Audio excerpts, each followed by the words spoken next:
shake shop. I was sitting at this very table, sharing a banana dream with Richard. And suddenly I looked up, and there he was in the phone booth. Who introduced you? Well, nobody yet. Then how do you know his name? Well, while he was in the phone booth, I happened to take a look at his briefcase. He was just transferred here from a very chic boarding school in Connecticut. How did you know that? I happened to be passing by the registrar's office this morning, and I looked up his school file. Kathy, don't you think that's being a bit nosy? Kathy, when the most divine man who ever lived pops into your life, you don't just sit around. You go. Couldn't you go a little more slowly? He was born in Boston, and his folks are terribly blue blood. That was in his school file? No, that was in the social register. Kathy, you've got everything. What about Richard? Richard? Richard's very sweet, and I really like him. But when you meet someone like Woodrow Warren Caldwell,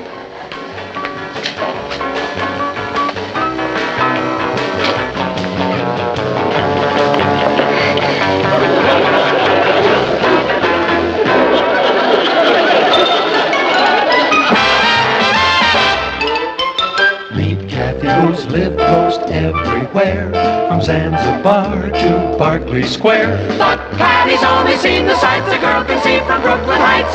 What a crazy pair, but they're cousins, identical cousins all the way. One pair of matching bookends, different as night and day. Where Kathy adores a minuet, the ballet russe, and crepe Suzette. Our Patty loves to rock and roll, a hot dog makes her lose control. What a wild duet, still they're cousins, identical cousins, and you find they laugh alike, They walk alike, at times they even talk alike. You can lose your mind when cousins are two of a kind.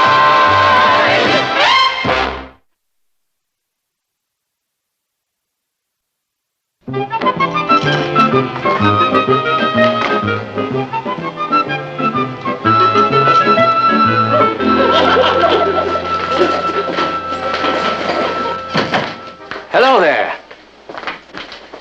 They said the feature editor of the Bugle wanted to do a story on me. I'm Woody Caldwell. yes, you certainly are. Hi, I'm Patty Lane, feature editor. Where shall we start? Well, why don't you tell me all about yourself? Well, I was born in Boston. How did you know? Oh, I just took a lucky guess. Oh, well, then I went to day school. Don't you want to take notes? Notes? Oh, no, I have total recall. Like an IBM machine. You're terrific. You're sensational. Do you have any hobbies? Yes, I'm terribly keen on squash. Your hobby is eating squash? Squash. Tennis. Oh, of course. Hi. And goodbye. Well, hello. I'm Sue Ellen Turner. I'm Woody Caldwell. Isn't that funny? My father told me I'd probably run into you. That's very Your funny. father? Yes, Dad is vice president of the First Mortgage and Trust Bank down in Wall Street. Well, that's where Dad banks. Yes, I know. They're great buddies. My father's managing editor of the New York Daily Chronicle. We must get together soon. Where's it? At the Brooklyn Heights Mortgage Savings and Loan Association. I'll call you. Yeah, about this interview. I'm afraid I have to make a class. Oh, Bye. bye. What a charming boy. Well, I saw him first, so forget it. Yes? My dear child, there's only one girl in this entire school with the wealth, background, and social position worthy of Woodrow Warren Caldwell III. And you're looking at her. Excuse me. Let me get this straight, Patty. You want me to tell you all about our ancestors, huh? That's right. Who were the Lanes, Papa? What did they do? Well, they were mostly Patty, why this sudden interest in genealogy? What's something I've always wondered about? Huh? Well, I can tell you one thing about them. You can be very proud of your forebears. I can? Oh, yeah. They've all been good, decent, hard-working people. That's all? Wasn't that enough? Oh, sure, Papa, but... Well, weren't any of them, like, famous or distinguished or noble? Well, let's see now. Well, it was old Joshua Lane of Brattleboro. There was? Yeah, he founded the first general store in Vermont. A storekeeper. And then there was Lieutenant Noah Lane, who fought in the Civil War. A war hero? Yeah. He was one of the first Union officers to be captured. Captured? Oh, you mean in a gallant stand against the foe? No, actually, it was in the retreat from the Battle of Bull Run. Martin, you can spare these slacks, can't you? Yeah, I think so. They look like they belong to Ross. Hey, Mama, you're not going to give away my green sweater. Oh, well, you never wear it, dear. I know, but it's my favorite one. Now, Patty, surely you're not going to begrudge an old sweater to the Salvation Army.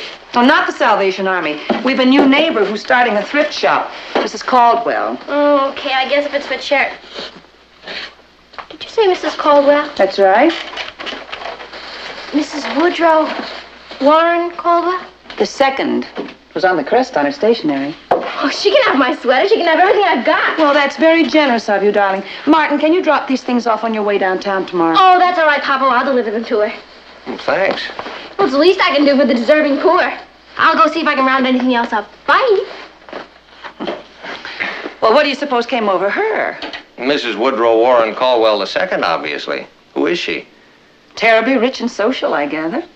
Well, I'll bet. I'll also bet she has a son named Woodrow Warren Caldwell III. My dear, I'm overwhelmed. Such generosity. Oh, it's nothing, really, Mrs. Caldwell. Don't be so modest, my child. Some of these things are practically new. Yes, that's our way. We like to wear things once and then just give them to some worthy cause. Well, I'll have to send your mother a very special thank you note. Oh. What is your name, child? Patty Lane. Lane. Are you by any chance related to the Boston Lanes? Interesting you should ask, Mrs. Caldwell. As a matter of fact, one of my ancestors, Joshua Lane, was the first man to set up credit with the Indians in Vermont. Really? It was sort of a pre-Revolutionary War diners club. Really? Yes. His great-grandson, who was General Noah Lane, was almost a big Civil War hero. How interesting. Yes, thank you. Well, thank you again, my dear. Well, I'd like to stay around and help if I could. Oh, but you've done enough. Oh, well, I'd like to rally round. Really, I would. Well, we do need someone to make an inventory of all these things. Wizard. Now, just write down the name of the things we have to sell, and then we'll... Good heavens! Here comes another good Samaritan. Bless its little heart. Oh, it's you. Oh, we don't want this junk, Mrs. Caldwell. Mom sent them, Mrs. Caldwell. I'm Sue Ellen Turner. Oh, so you're the Turner girl. How kind of you.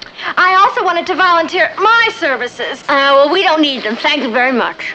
Oh, please, I so want to help. Very well, dear. You can make an index of the list of our donors. Thank you.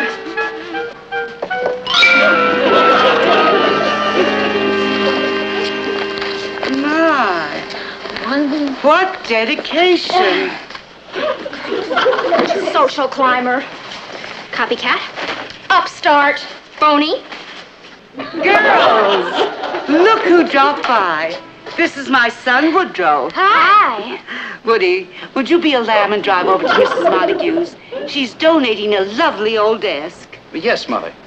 Well, it's a little large. I wonder if you can manage it yourself. I'll go. Let me help. Well, that's what I call esprit de corps. Patty, Yes. you better finish the inventory. You go, Sue Ellen. Yes, Mrs. Caldwell. Shall we press on, darling? I'll give you the address. I am haven't been able to get a hold of you all week. What's the matter with you? Nothing, Richard. And you're never in when I phone you. And you don't call back. Patty, is there somebody else? Now, whatever gave you a ridiculous idea like that? Of course not. Excuse me. Hello? Hi. Hi. Woody? Who's Woody?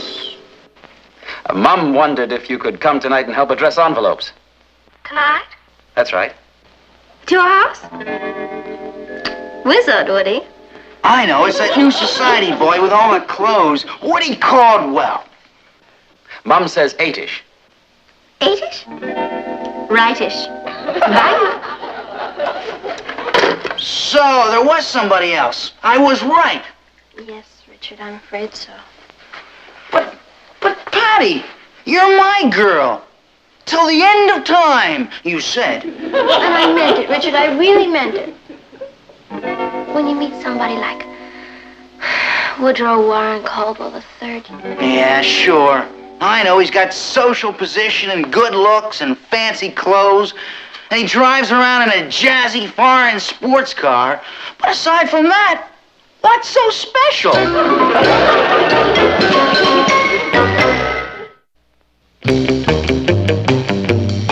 I'm telling you straight, Caldwell. Stay away from my girl.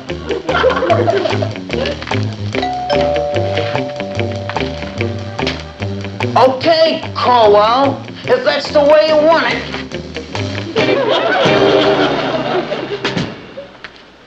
Sorry, old boy, but you asked for it.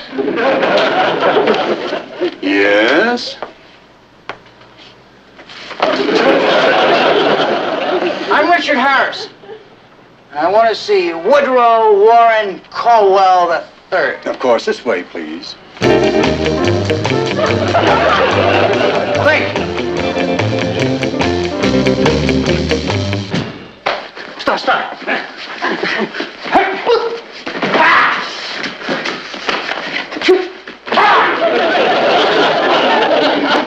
Hi, fella. What can I do for you? My name's Richard Harrison. Yes? And I just wanted to say, welcome to Brooklyn Heights.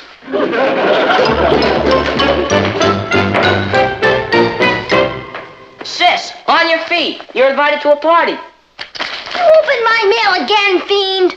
It was dressed for the family from Sue Ellen's folks. Sue Ellen. Mr. and Mrs. George Turner request the pleasure of your company at a fundraising party for the Caldwell Thrift Shop.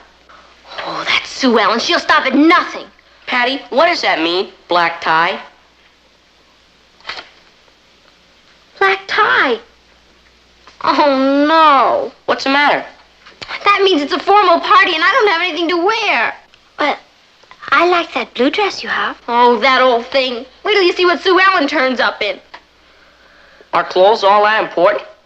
Well, to Woody they are. You should see how he dresses. There's only one hope. I'll just explain to Papa why he's got to buy me a fabulous new formal. Do you think he will? When he knows that my whole future happiness is at stake, what else can he possibly say? I'm sorry, Patty, we just can't afford it. Please, Papa. What's wrong with that blue dress of yours? It's less than a month old. But everybody's seen it. Oh, it's... Oh, could I buy a dress with my own money? I think that's a lovely idea. Oh, good. Then could I have an advance on my allowance for the next 3 years? No, you can't. Why not, Papa? Because you're growing up, honey, and I think it's time you learn to live within your own means. Yes, sir. Well, at least I'll never need any more clothes. Why? Because I'll never be able to show my face in this town again.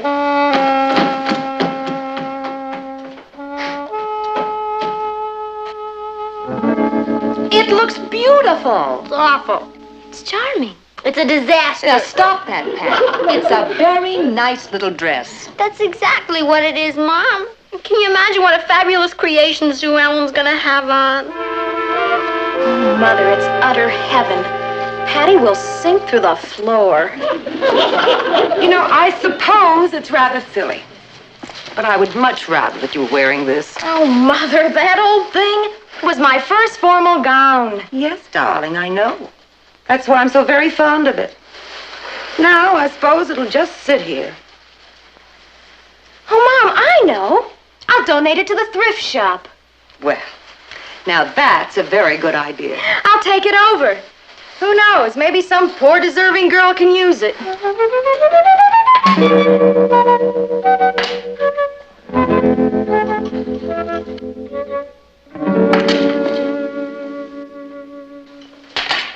$6.75. I'm dead, Kathy. Patty, be sensible. Wear the blue. No! I'll stay home first. Darn. Why couldn't I listen to Papa and learn the value of thrift? Thrift.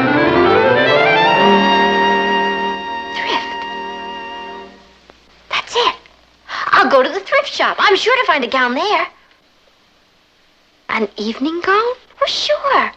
Mrs. Caldwell's rich friends donate all kinds of things. Come on, Kathy. Take out some of the money.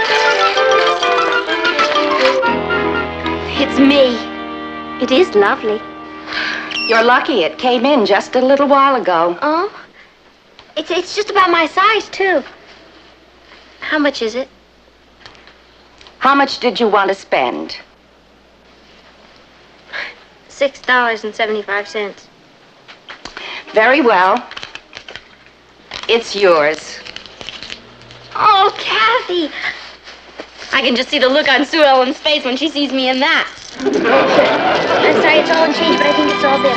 75. I'll get that. $1, Kathy. Here. My, you all look so pretty. Thank you. Well, they should. They've been getting dressed since Tuesday. Oh, yes, Sue Ellen. Hi there. Sue Ellen, what a beautiful gown. Oh, thank you.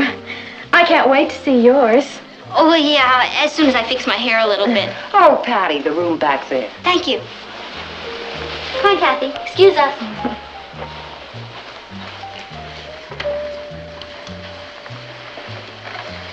Sue Ellen's dress is a bit much, don't you think? Yes, Patty. Come on.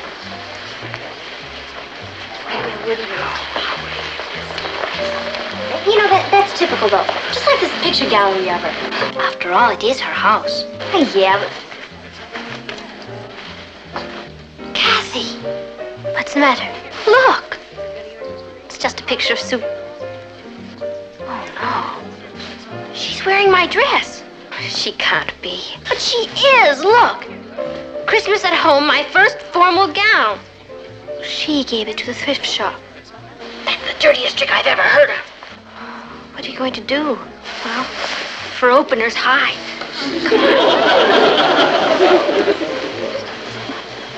Yes, Patty's been a tower of strength to us in the thrift shop. Where is she? Oh, she's primping, I imagine. She may never show up. Sounds like Woody. He can spend 2 hours picking out the ultimate necktie. Patty, be sensible. You can't stay in here all evening. Why not? Condition writ.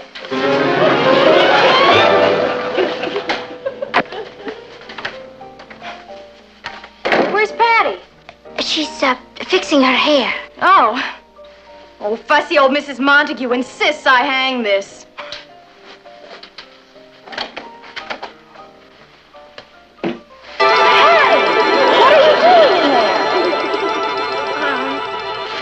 I got lost. Oh, well, let me take your coat. Oh, no, that's all right. I'd like to keep it really still.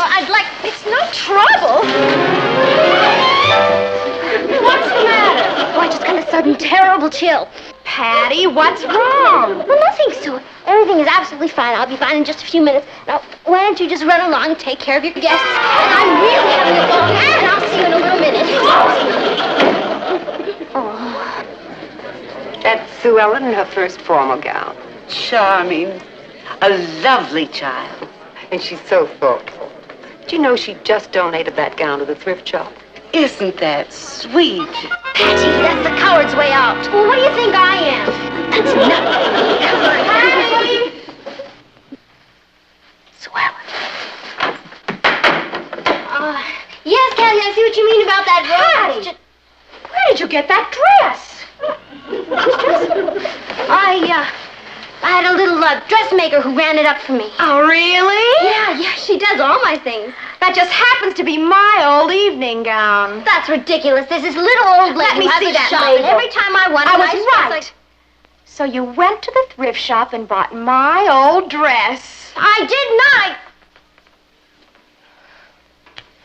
Well, I didn't know it was your dress.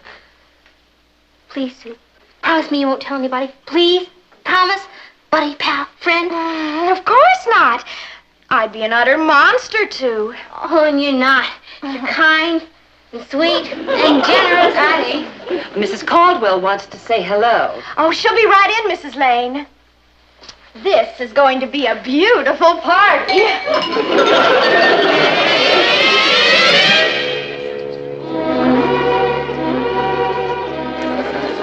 Here's Patty. Well, good evening, dear. Yes, that's one person's opinion. Isn't that a lovely gown, Mrs. Caldwell? Charming. Simply charming. Thank you. Oh, Woody, darling. Here's Patty. Hi. Isn't she a dream in that gown? Smashing. Oh, look who just came in. Speaking of this dress, the most amusing coincidence. Patty is wearing what we call the classic young lady's evening gown. I am? Of course. I imagine you have one too, haven't you, dear? Yes, Mrs. Caldwell. As a matter of fact. Yes, I see you have. You know, I have 3 nieces with all the identical evening gowns, exactly the same. All 3 of them? Why, of course. Every well-dressed young girl does wear one. But... Oh, I think the band is starting up again. Woody, you haven't danced with Patty yet. Righto. What say, old girl? Wizard, Woody.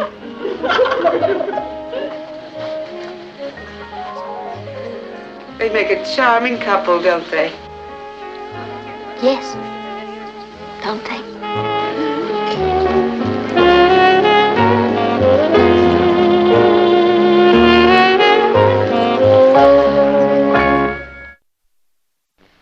Well, thank you very much for bringing me home, Woody. It was a fabulous party. Wizard. Are you free next Saturday night? Oh, I suppose I could arrange it. I'm giving a welcome home party. Oh, great. For who? Ella Fortescue. She just returned from Paris. Who is Ella Fortescue? My girl.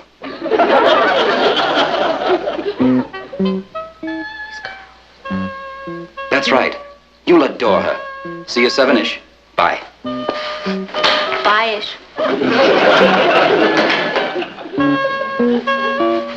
Kathy, guess who's back in town? Ella Fortescue. Woody told me at the party tonight. He's been going with her all his life. Yeah, now he tells me. What am I gonna do? Oh, you'll survive. And then there's always Richard. After the way I treated him, he'll never talk to me again as long as I live. And I don't blame him. You know something? He's too good for me. You're right. He is. Richard, what are you doing here? Oh, I'm just passing by. Kathy phoned you. Well, I didn't think you'd mind. You're not angry. Angry? I could kiss you. Richard, I am going to fix you the most beautiful sandwich you ever saw. Turkey, chicken, cheese, ham, lime, coleslaw, pickles, mustard.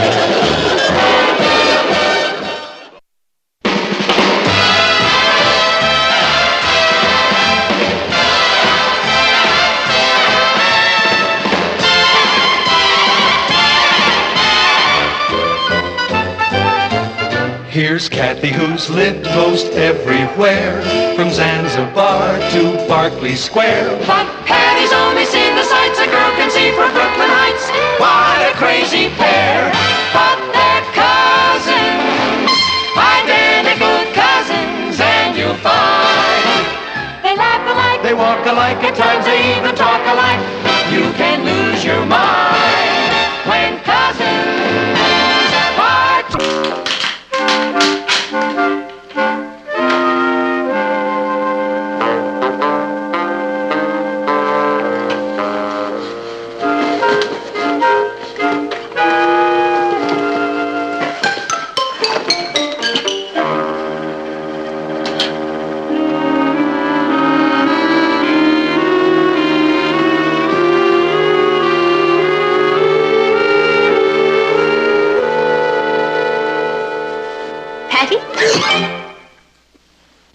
What is the matter with you? Oh. Don't ever sneak up on me like that again. Sneak up on you? Patty, what are you so nervous about? Well, you'd be nervous, too, if you were the only witness to a hit-and-run accident. You saw a hit-and-run accident? When? Just now. I was passing by McDonald's Market, and this big car came crashing around the corner, skidded up on the curb, and then ran into the front of the store window and just kept on going. It was terrible. Did you get a look at the driver's face? Did I? He had a sinister little mustache, and he wore a raincoat and a big floppy gangster hat. And he had his ma with him, a big tough-looking woman. 10 to 1 they were escaping from a big bank robbery. What did the police say? The police? When you reported the accident? Reported it? Kathy, are you out of your mind? Do you want me to wind up in a sack of cement on the bottom of the East River? I'm not going to get involved in this. Patty, you are involved. It's your duty to tell the police what you saw. That's my second duty. My first duty is to stay alive. Look, Kathy, I know how these gangsters operate. The first thing they do is rub out the witness. I'm too young to be rubbed out. All I have to do is keep quiet. Nobody saw me. And if I keep my mouth shut, there's no way they can find out that I saw them. Or that I was even at the scene of the crime.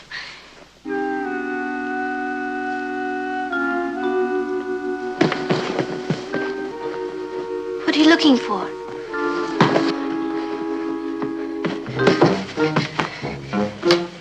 You know that gold bracelet I got for Christmas? The one with my initials on it? Yes.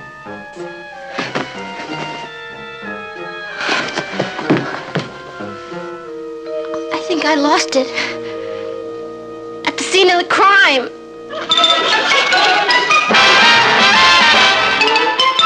Meet Kathy, who's lived most everywhere, from Zanzibar to Berkeley Square. But Patty's only seen the sights a girl can see from Brooklyn Heights.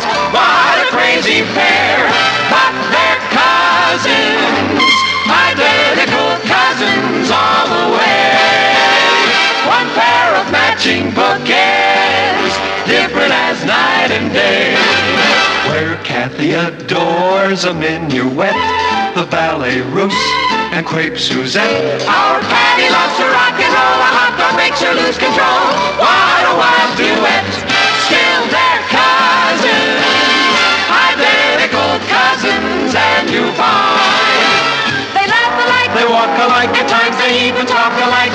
You can lose your mind when cousins are two of a kind.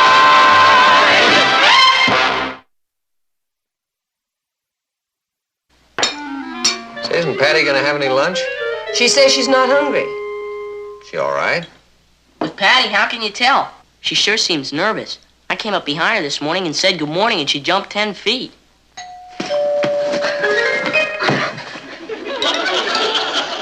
Who's that? Well, there's only one way to find out. Right. Open the window and ask them. Patty, will you see who's at the front door, please? Me? Do you want me to get it? No. No, you better stay out of this. I'll go. Say goodbye to my folks for me.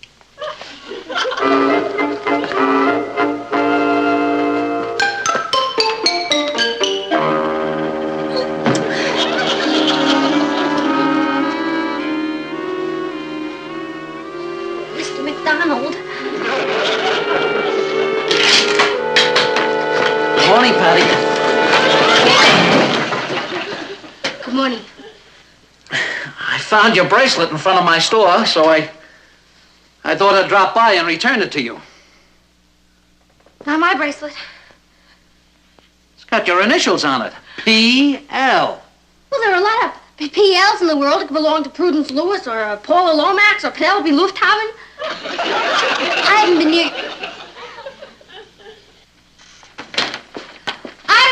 your store, Mr. McDonald, so I couldn't have dropped my bracelet there.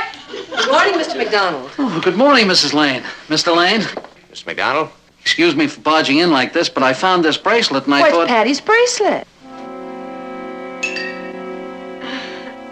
What do you know? Oh, where did you find it, Mr. McDonald? In front of my store. Well, it was very nice of you to bring it over here. Oh, yeah. You have no idea what you've done for me. Excuse me. Excuse me. We were just having some coffee. Won't you join us? Thanks, but I've got to get over to the hospital to see my daughter. What happened to her? A 9-pound baby. She had it just this morning. Well, congratulations, Mr. McDonald. She barely made the hospital in time. My idiot son-in-law was coming by the store to pick me up, and he was so nervous he skidded the car right into the store window. My daughter almost had the baby right there. But he kept going on right to the hospital. Is she all right now? Oh, fine. Everything's fine. Well, goodbye. Bye-bye. Bye-bye. Yeah, it was very nice of him. Yes, he's a nice man. You know, it's odd that Patty didn't mention losing her bracelet. Yeah. She didn't even recognize it when she saw it.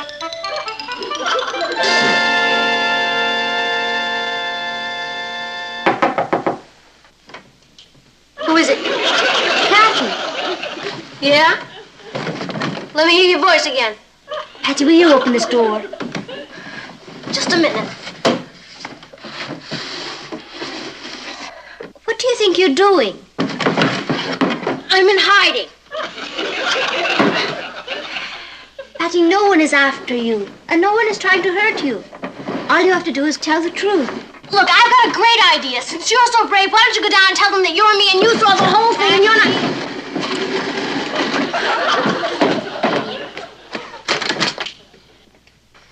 You'll go?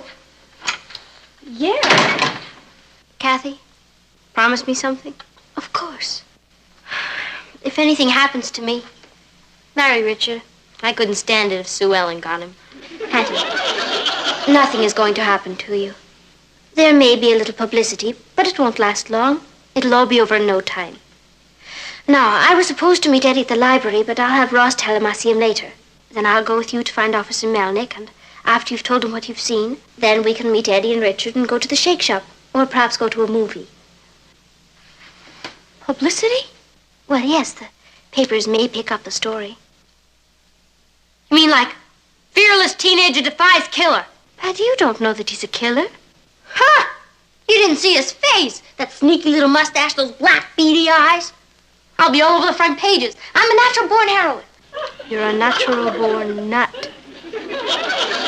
Patty, this is merely a case of a hit-and-run accident where the front of a market was damaged. It is not going to make international headlines. No? Wait till they catch the mob behind it who robbed the bank and then wounded a bank guard in a running gun battle. You did see the driver's face. Would I make up a thing like that? No, I suppose not. Let's go. I don't want to miss the late edition.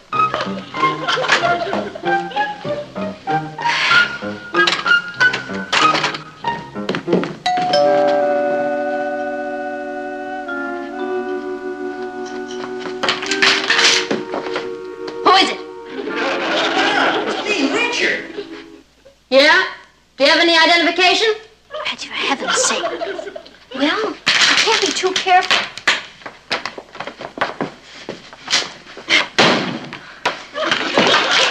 What do I need identification for? Is this some new game? You'll read all about it in the newspapers, Richard. Gee, I wonder if I have time to have my hair done. What for? Because my picture is probably going to be on the front pages tonight. They're here. They're after me. Tell them I'm not home. I ran away and was killed in a train wreck. There she goes, off into orbit again. What's the matter with her this time? Oh, just a little too much imagination, Richard. Excuse me. Hello. I'm making a survey of the neighborhood. How many teenagers live in this house? Just me. Patty ran away and was killed in a train wreck. Goodbye.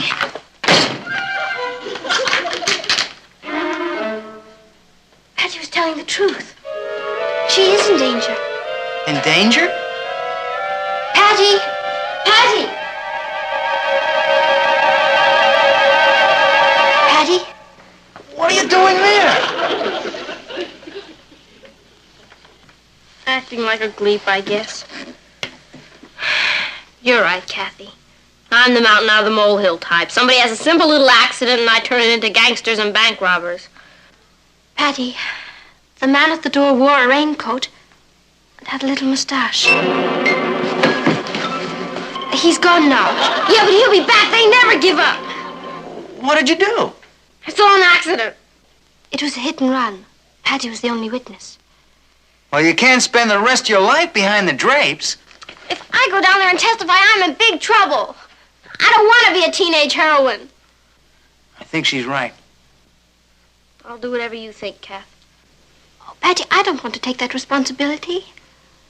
I think you should talk to your father and see what he has to say. I know what he'll have to say. He'll make me go. He's all ethics. And if he says go, I'm dead. Well, perhaps we could ask his advice without telling him who is involved. Yeah. I could say to him, real casual like, Papa, what can they do to a witness who sees an accident and won't testify? Well, it all depends, Patty. No one can force anyone to admit that he or she, that he saw something that happened. But on the other hand, there is a moral obligation involved. People have a responsibility toward one another. Did someone you know see something happen? Oh, kind of. It was a hit-and-run accident. Well, then he has a duty to come forward and tell about it. What kind of a person is he? Coward.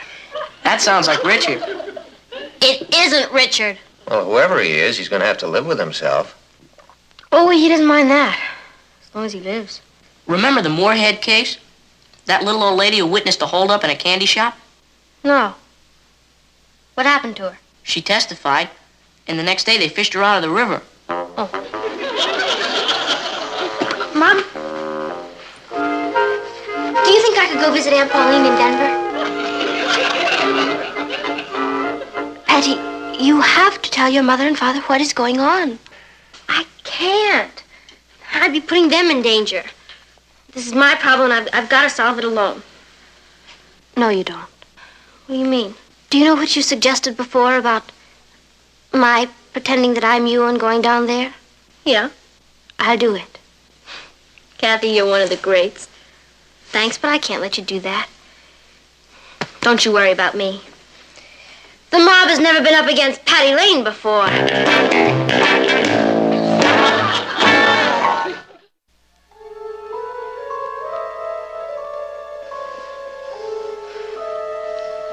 That's him. He did it. That's the man. He did it. Objection, Your Honor. My client, known as the killer, is innocent. I would like to cross-examine the witness. Proceed. Miss Lane, you say that you saw the defendant crash into Mr. McDonald's market and then make his escape? Yes, sir, I certainly did. Do you realize how dangerous it is to identify one of the mob? I'm exceptionally brave. There's still time to back out. You could visit your Aunt Pauline in Denver. No, sir. It is my duty as a citizen to go through with this. What if they gave you a new white evening dress with matching bag? I'll not be bribed.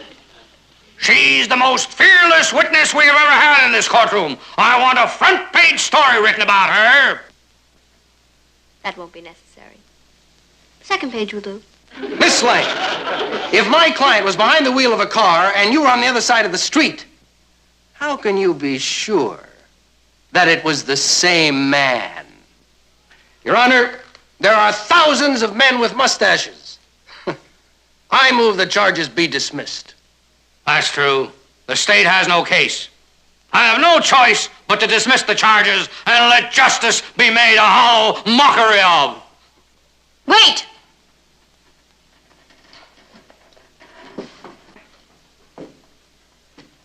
I did not identify the killer by his mustache. How did you identify him?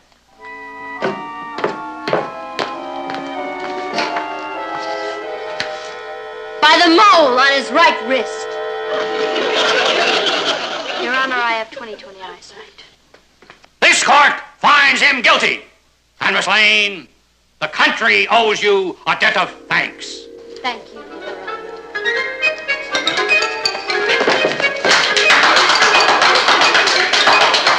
Let this be a lesson to the mob. You? Thank you. Thank you. Read all about it in the newspaper. It's a touching story of a natural-born heroine.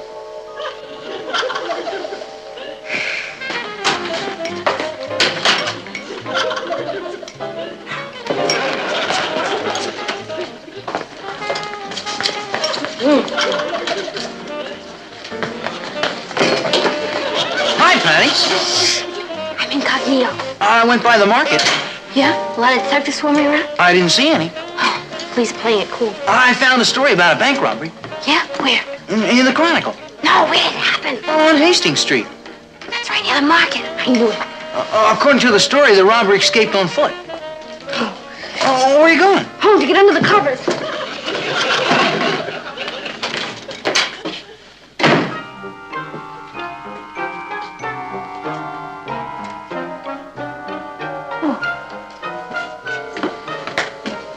Oh, hi, Mama. Papa. Hello, dear. Papa, I need police protection. Police protection? The mob is after me. The mob? Well, I mean, what do you mean? The one of the fraternities at school or something? No, the mob. M-O-B. Gangsters. Darling, I think you'd better start at the beginning. Okay.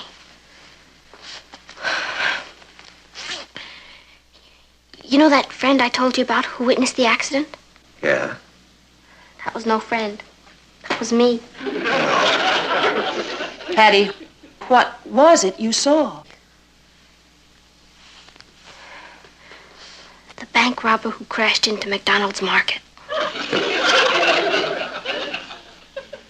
Patty, what makes you think he was a bank robber? Well, there was a big bank robbery that day, and then this car came crashing around the corner and banged into McDonald's window, and then just took off. Now, what reason would any honest citizen have for leaving the scene of an accident? I can think of one. Patty, was there a woman in the car with him? His ma. Well, that cleans up a lot of things. To tell you the truth, I was kind of scared at first. But since I am the only witness, I figure I should testify. But I am kind of young, and I think I should have some kind of protection. Honey, why didn't you come to us about this? Well, I thought if I told you, they'd go after you, and I didn't want anybody to hurt you. You were protecting us. Yeah. Oh, Patty. Listen, you don't have anything to worry about.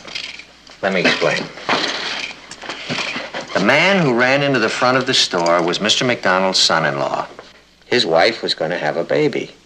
That's why he was in such a hurry to leave the scene of the accident. He had to get her to the hospital. He wasn't a bank robber. No. And all this time I've been brave for nothing. I don't think bravery's ever really wasted. One day it'll come in handy. I feel like an idiot. Aw.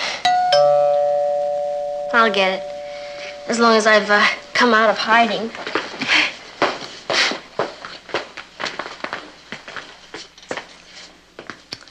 Martin, she was worrying about us. Yeah. You know what I can't get used to about teenagers? Just when you're ready to give up and write them all off, they come up with something so wonderful that it makes you feel about that small. Hi, Rich. Don't stand there in front of the door like that. They might see you. Oh, I'm not afraid of them. You're not? No, they're only a mob. What can they do to me? Gee, Patty, you're almost as brave as I am. You sure you want to go through with this? I wouldn't let anything in the world stop me. And you're not afraid of the danger? Richard, I thrive on danger. You sure have hidden depths. For a girl, you're quite a girl. Thank you, Richard. Well, I guess with your help, the police will be able to solve that bank robbery. And who knows? It could lead to cleaning up a lot of other crimes. There might even be a big reward in this. Well, the only reward I want is knowing that I've done my duty. Oh, excuse me. It might be safe. Oh, why don't you let me get it? Richard, if they're coming for me, they're coming for me. Relax.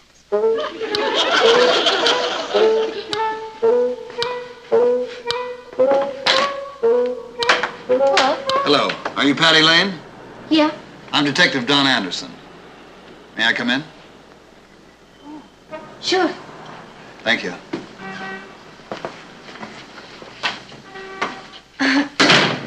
Right this way. Thanks. Oh, this is Richard Harrison. Detective Anderson. You people don't lose any time, do you? What can I do for you, Detective? Well, I'm checking out a rumor that you might have seen an accident in the neighborhood. And don't say anything that might prove fatal, Patty. It's all right. You mean the McDonald case? That's right. Oh, won't you sit down? Thank you. Yes, I saw the whole thing.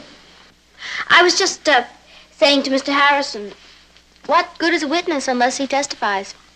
Wasn't I, Mr. Harrison? Yeah, that's what Miss Lane was saying.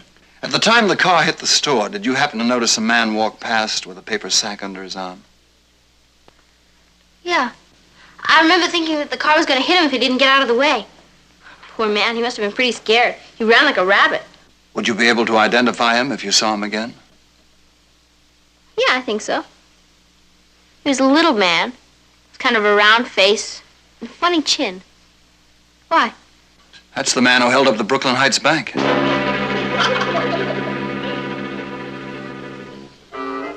You sure are lucky to have her for a witness. You've never seen such bravery. I mean, no mob is gonna scare her off. No, sir.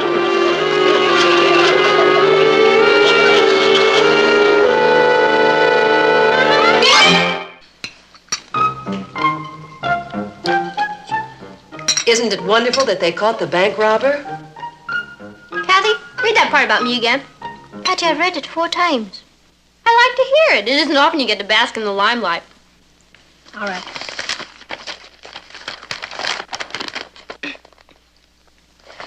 Police say that the apprehension of the suspect was aided by an unidentified teenager who witnessed his flight. That's the part. They don't even say whether you were a boy or a girl. We know I'm a girl. Good morning, everybody. Hi, Rich. Did you see the paper? You're famous. Oh, it was nothing. It's just what any other brave American girl would have done. Then how come it took a squad of police to drag you out from behind those drapes? Ross, you should be very proud of your sister. There wasn't even a reward. There was, as far as I'm concerned. Thanks, Papa. Your mother and I would like to sponsor a night on the town for you and Richard. Dinner and a movie and, Do you hear that? I have no pride. I'll take it. Thought you said that. Gee, I'd better start spending more time hanging around banks. You better spend more time hanging around books. Well, I think we'd better be going or we'll be late. Yeah. Patty, since when do you need glasses? I didn't know you were having trouble with your eyes. I sure am. They're too good. With these on, I can only see what's right in front of my nose. Hi, Richard.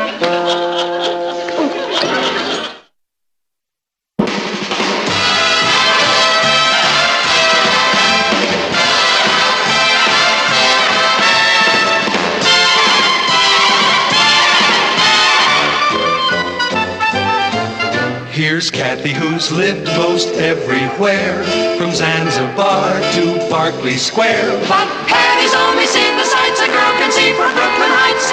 What a crazy pair! But they're cousins, identical cousins, and you'll find they laugh alike, they walk alike, at times they even talk alike. You can lose your mind when cousins are two of a kind.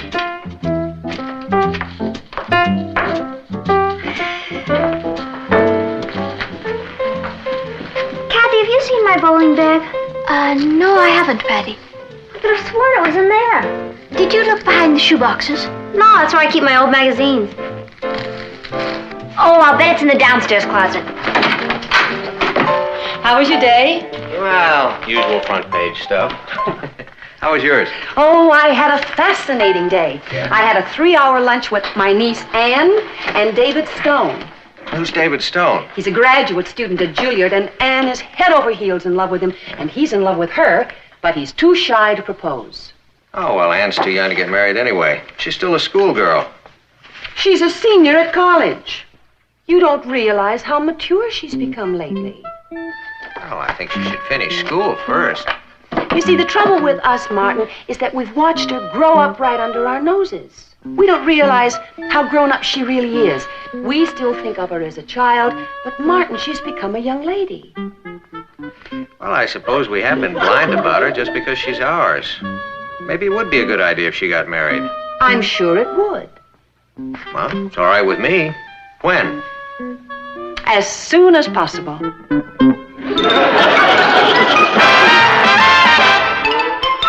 Meet Kathy, who's lived most everywhere, from Zanzibar to Berkeley Square. But Patty's only seen the sights a girl can see from Brooklyn Heights.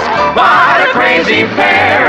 But they're cousins, identical cousins all the way. One pair of matching bookends, different as night and day. Where Kathy adores a minuet, the ballet russe, and crepe Suzette. Our Patty loves to rock and roll, a hot dog makes her lose control. What a wild duet, still they're cousins, identical cousins, and you find they laugh alike, they walk alike, at times they even talk alike. You can lose your mind when cousins are two of a kind.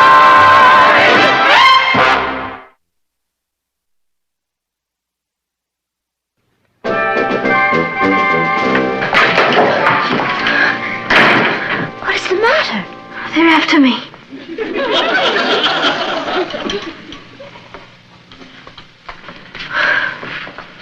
Who is after you? My own mother and father. I don't know how to tell you this. They're what?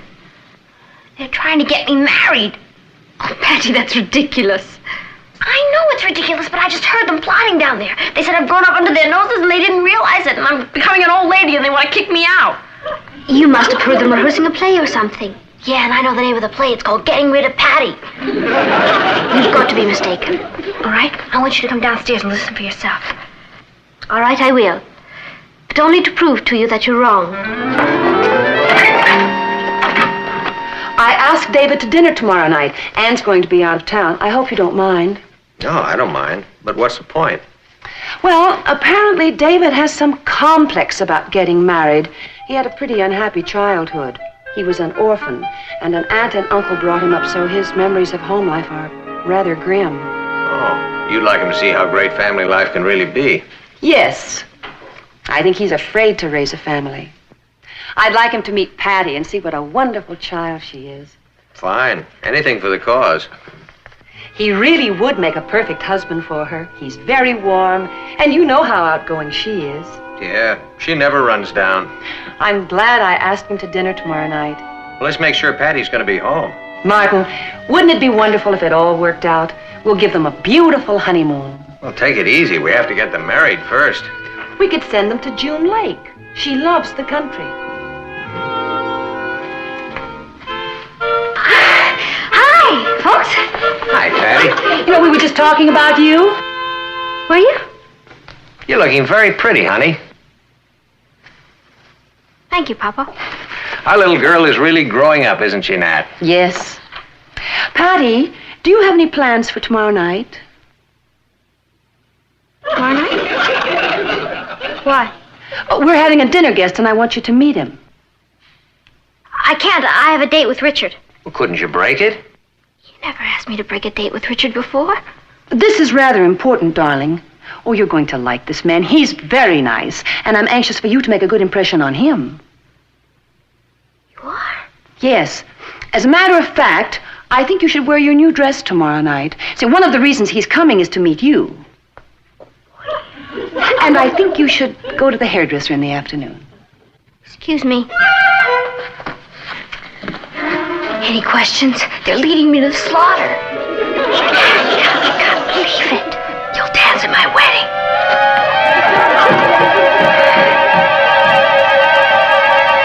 Hello, Uncle Martin. I'm Natalie. Hello, dear. Hello, Kat. Uncle Martin, I know this seems ridiculous, but Patty seems to think there's going to be a wedding around here. Does she? Well, with a little bit of luck, there will be. That's exactly... Oh. Who is the man? He's studying composing at Juilliard. He's a very lovely person. Excuse me. I wonder how Patty knew. Oh, kids today are marvelous. They sense things. Did you find out anything? Yes. They are trying to get you married. My own mother and father arranging a marriage behind my back to a man I'd never even seen. You think we're in the Middle Ages? Well, I won't marry him. I simply can't understand them. I'm not ready to get married, Kathy. I got a C- in home economics. Now, who'd want a wife like that? Boy, they sure must be anxious to get rid of me. Oh, I'm sure it isn't that, Patty. Papa's always talking about how expensive everything is. Maybe if I ate less, they'd let me stay. You've got to do something. I want Richard. Oh, Richard, I'm so happy to see you. I saw you less than an hour ago. It seems like a lifetime. Oh, what's wrong? I have to break my date with you tomorrow night. Well, why? I'm going to get married. Oh? Well, what about Tuesday night? She's serious. Serious about getting married? Oh, what is it, a school play or something? No, it's real life. Patty, you've been watching too much television. You can't get married. You've got a C- in home economics. You see, he knows I'm not ready to get married. What's she talking about, Kat? I'm afraid it's true, Richard. Her mother and father are planning to get her married. Well, I'm not ready to get married yet. You're not the man they've chosen. You mean they want you to marry somebody else? Yeah, you're beginning to get the idea. Who is he? I don't know. I haven't met him. All I know is they're sending us to June Lake for our honeymoon because they think I like the country. Patty, they can't do this. They made me break my date with you tomorrow night because they invited him to dinner. And I'm supposed to wear my new dress and go to the beauty shop and be very charming. When you get married, it's going to be to me. And that's not going to be for a long, long time. Patty, you haven't met him, but he hasn't met you either. So? So, they told you to be charming. So? So don't. How can I help it? Hey, I get it. She means make yourself unattractive and act stupid. Oh, he'd never believe it. You've got to try. I mean, if he doesn't like you, there's not going to be any marriage, right? Right. Kathy, I've got to hand it to you. When the chips are down, you're brilliant. All right, let's figure out the kind of girl that would be least likely to appeal to him. He's a long-haired musician. A long-haired musician? Well, then Patty can act herself. Oh, we really got to make him head for the hills. He'd probably like someone who was scholarly, like serious books, art, the theater, the classics. All you have to do is be opposite. That's not hard. That's the real me. All right, let's rehearse it. You really have to frighten him away tomorrow night. Richard, you be David. David, huh? I don't even like his name. I'll be your mother. Good evening, David. It's so nice of you to come. This is my daughter, Patty. Patty, David. I'm very happy to make your acquaintance. I've heard a great deal about you. Tell me, have you read any good books lately, David? Oh, yes, indeed. I just finished reading the Odyssey. I read the sequel, The Evensy. Pretty good, huh? Have you seen any good plays lately? Yeah. Gonzalez checked Mickey Mantle out on the top of the night with bases loaded. This is a rehearsal, Patty. Oh. Tell me, are you fond of Gluck? Only if it has a lot of cream and sugar on it. That should frighten him away. I can't wait till tomorrow night.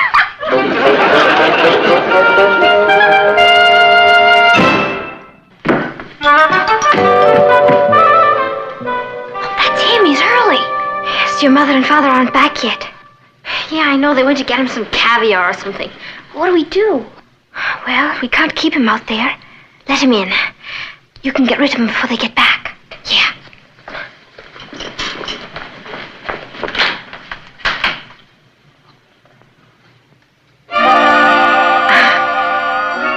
Hello.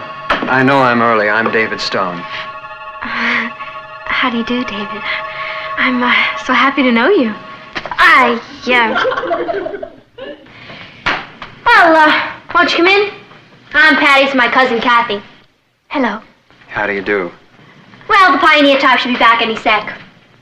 The pie... Oh. Well, if you'll excuse me, I have some things to do upstairs. Well, come on in and set a spell. Thank you. You know, I'm really very happy that your mother and father aren't home now because I'd kind of like to get to know you a little better. Is that so? Well, I don't think I'm supposed to know this, but I kind of feel they invited me here tonight to turn me into a Benedict. A Benedict? Shakespeare, Much Ado About Nothing. Benedict was a character who was against marriage until one day he met the right girl and it changed his mind. You mean you're against marriage? Well, I had been up to now. You see, I had kind of a rugged childhood. I was raised by an aunt and an uncle who hated each other, and they battled constantly, and it made me pretty cynical about marriage and family. Me too. What do you mean? Oh, I've had a very unhappy childhood, too. Well, I thought this was such a happy family. Happy? Oh, it's brutal around here. Everybody hates everybody else. Why, we yell and scream at each other all the time. You do? Oh, yeah. I could tell you stories that would make your hair stand on end. Anne told me this was the happiest family she'd ever seen. Anne? Your cousin, Anne. You know her? Well, yes. Oh, well, she lied to you. It's yell, yell, yell all the time around here. Oh, Patty, have you seen... No! I want some more. Get out of here. See? Oh, of course. Who wants to be in the same room with you?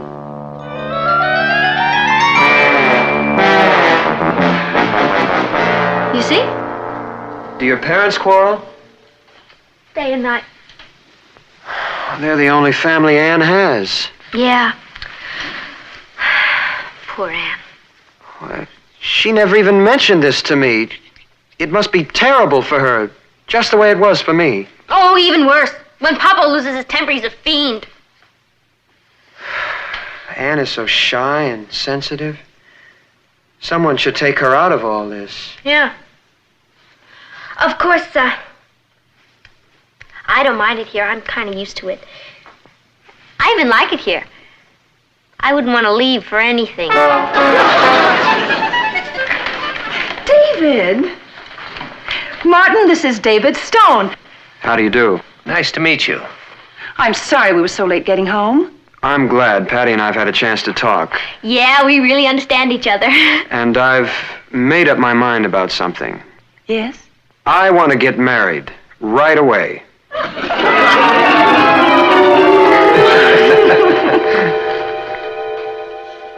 Francis, I can't tell you how excited we all are. Oh, of course, Anne is just beside herself. She loves David so much. Yes. Uh-huh. Yes. Yes. David simply adores her. Oh, I'm going to help her pick out the wedding gown.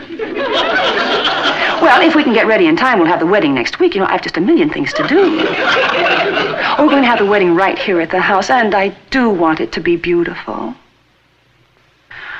Oh, about 100 people. Yes, I know she seems like such a child, but she isn't really.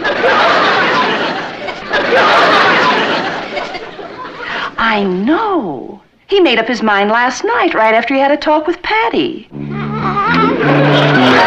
Isn't it wonderful? Oh, I'm so delighted. I can't believe it. You mean I'm gonna be a bridesmaid? Well, Patty's downstairs now talking to your mother. I'm sure it'll all be settled.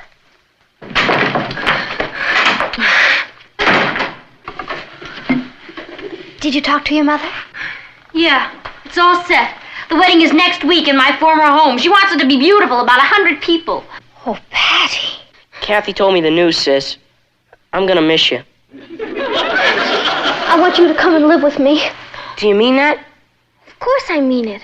Gee, thanks, sis. You too, Kathy. Oh, and what about your husband? Oh, I forgot all about him. What time is it? Oh, it must be about 5 o'clock. Do you realize we haven't heard a word from David since he was here yesterday? Maybe he's forgotten about me. Oh, I wouldn't count on that if I were you. Yeah, I guess you're right. Oh, maybe he had to leave town or something. Patty, David's downstairs. He wants to see you. Oh, boy. I'm so happy. I can't tell you how much this means to me. Does it really, Mom? Oh, I've dreamed of this for a long time. Mom, I hardly know David. I've only met him once in my whole life. He's a wonderful man. You'll get to love him. Mom, I'm too young to get married. I should think so. We're moving the wedding from Wednesday to Friday. That'll give us 2 extra days. Oh, I've got a million things to do. I've got to arrange the minister, call the caterer, call the rental place. I don't know how we're going to get ready in time. My own mother, selling me down the river.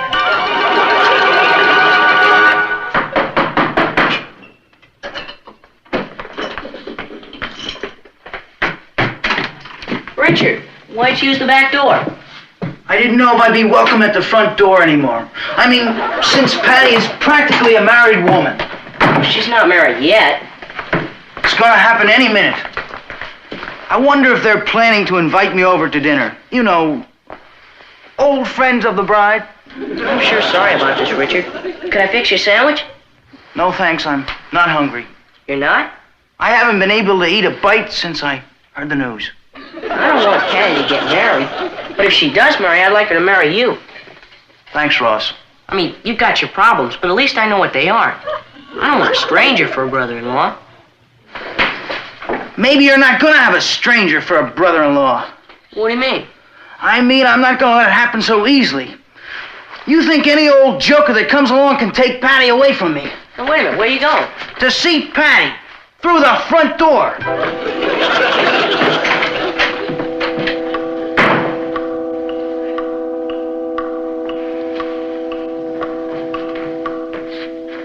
Hello, Patty.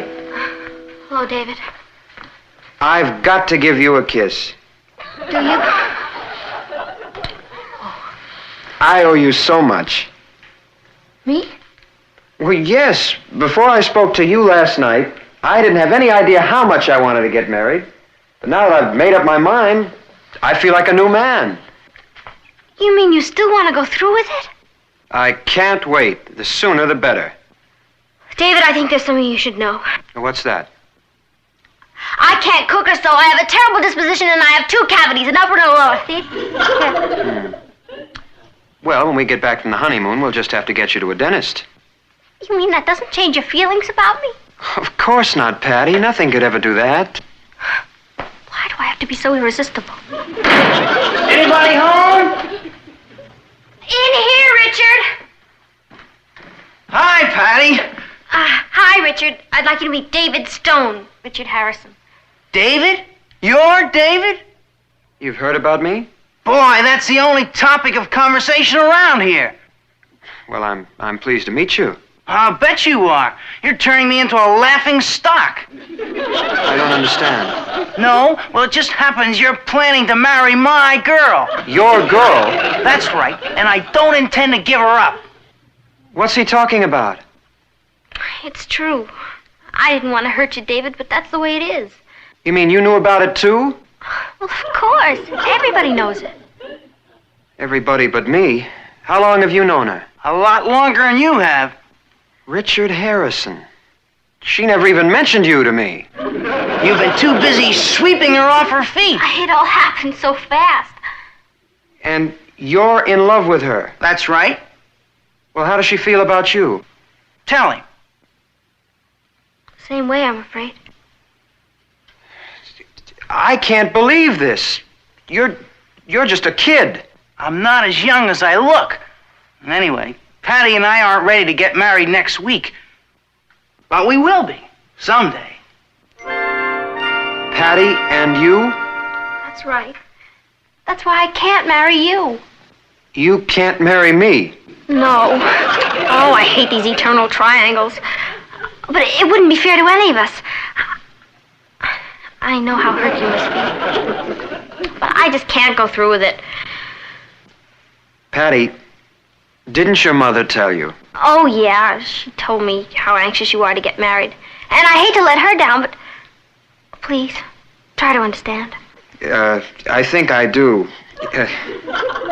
Look, the truth of the matter is... Yes. Well, the truth of the matter is... Well, I'm just very happy we had this chat. Yeah, me too. Do you think you'll be able to get over me? Well, not right away, of course, but in time. Thank you, David. You're a good loser. Thanks. I lost to a good man. Yeah. Well, better luck next time. Oh, how am I going to break the news to the parent figures? Would you like me to do it for you? Would you? Yes, I think it might be easier coming from me. Yeah. That way you can tell them you're all right. You know something? You're all right. All set? All set. Bye. So long. Oh. Hey, wait a minute.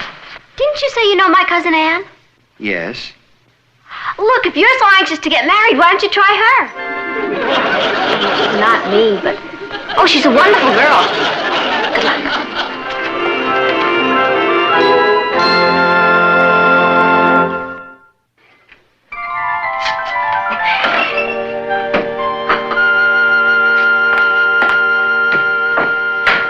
Isn't it incredible how great everything turned out? I told David about Anne Monday, and he's marrying her Friday. When I play Cupid, I don't kid around. Maybe you should be a professional matchmaker. Yeah, I'd be great. You know, I really thought I was going to be in big trouble this week, but I got out of it.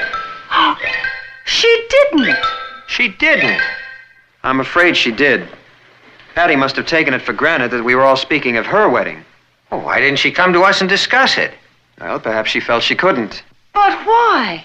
Because she can't stand screaming. When Anne and I get back from our honeymoon, we'd like very much to have a talk with you about Patty.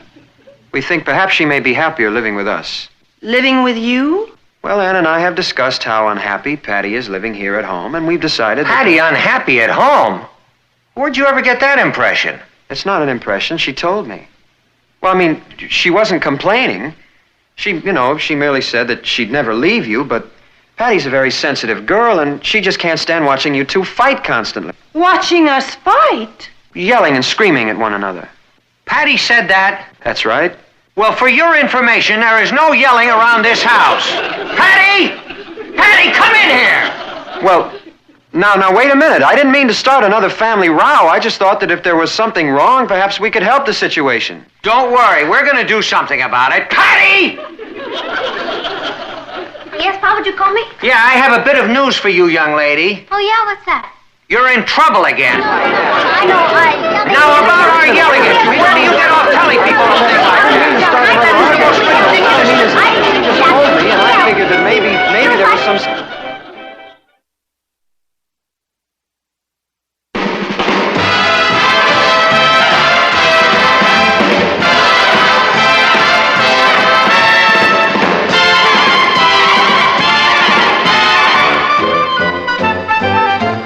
Here's Kathy, who's lived most everywhere, from Zanzibar to Berkeley Square. But Patty's only seen the sights a girl can see from Brooklyn Heights.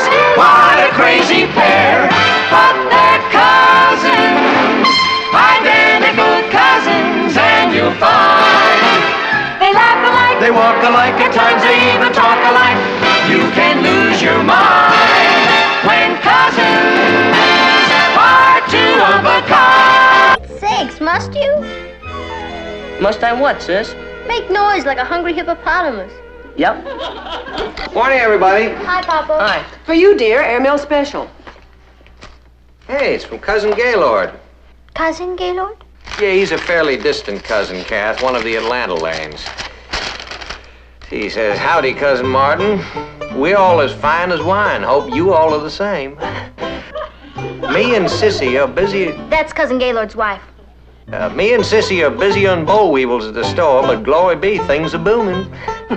Well, isn't that nice? Which brings me to the reason for writing. Our little gal Betsy is coming home from boarding school on vacation, and her mommy and me are just too darn rushed at the store to look after her proper. So I was hoping you could put her up for a couple of weeks. Why, of course, we'd love to have her. Oh, Natalie, you have enough to handle around here as it is. Oh, I don't mind the extra work. It's only for a couple of weeks. Now, this is a big house, Nat, and you have practically no help. So much as I'd like to have Cousin Betsy come, I'm afraid I'm going to have to say thank you, but no thank you. I'll get it.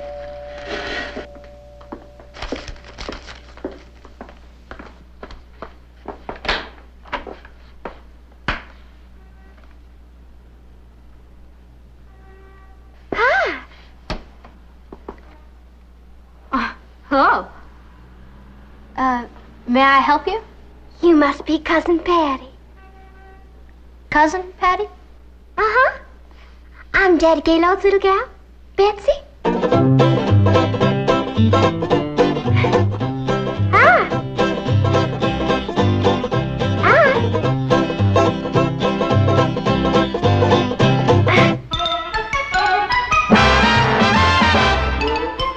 Meet Kathy, who's lived most everywhere, from Zanzibar to Berkeley Square. But Patty's only seen the sights a girl can see from Brooklyn Heights.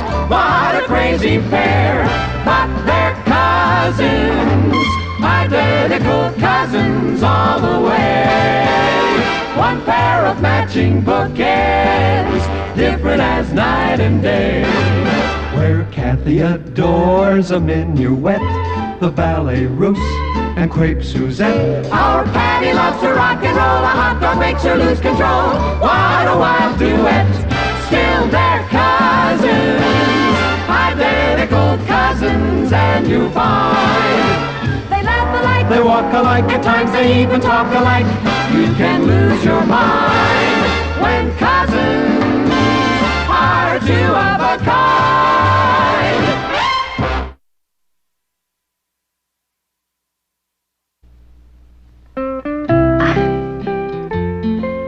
She's sweet.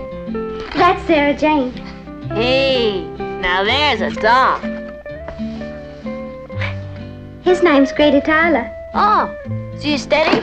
No, just a boy I date. Wow. That's Carson Culpepper. I date him, too. And that's another boy you date. Uh-huh. They all are. Come on now, Betsy. You're not going to tell us you go out with the whole football team. Of course not, Cousin Patty. Just the backfield. They're all back home. I don't know any boys here. Betsy, tell you what. Tomorrow we'll go down to the shake shop so you can meet some of the fellas. Oh, please don't trouble yourself. Oh, it's no trouble at all. You're both so sweet. But honest, back home I'm happy just to sit and read a good book. When do you find the time?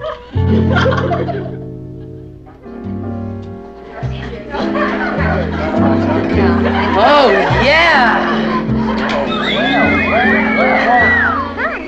You see, Betsy, they do notice you. My, Nolan boys sure are friendly. Well, they want you to know there's no hard feelings about Fort Sumter. Oh, come on, there's Kathy. Excuse me. Hi. Beg your pardon. Excuse me. Hi, Kathy. We're here. We saved a place for you. George, say hello to Betsy Lane, our cousin from Atlanta. Betsy, this is George Tutwiler, a friend of mine. Pleased to meet you. How do you do? Thank you. Did you say Tutwiler? That's right. Are you by any chance a kinfolk of Thomas Jefferson Tutwiler, the famous Confederate general? Gee, I don't know. My folks are mostly in the stationery business. I'll just bet you are. Down home, there's this big statue of General Tutwiler in the park, waving his saber and leading his troops into battle. You look just like him. No kidding. Uh-huh. What'll it be? That depends on how Kathy's fixed for funds. No, this is my treat. Well, thank you kindly, Mr. Tutwiler. Call me George. George. I'll have a chocolate sundae with sprinkles. What about you, Betsy?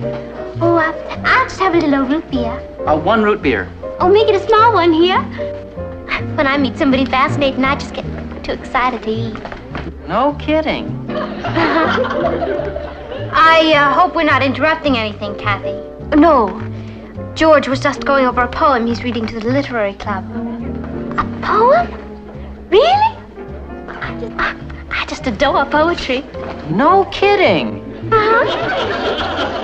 George was reading some of Shakespeare's verse. Oh, I'd love to hear it, Mr. Tutwiler. Call me General. I mean George. George.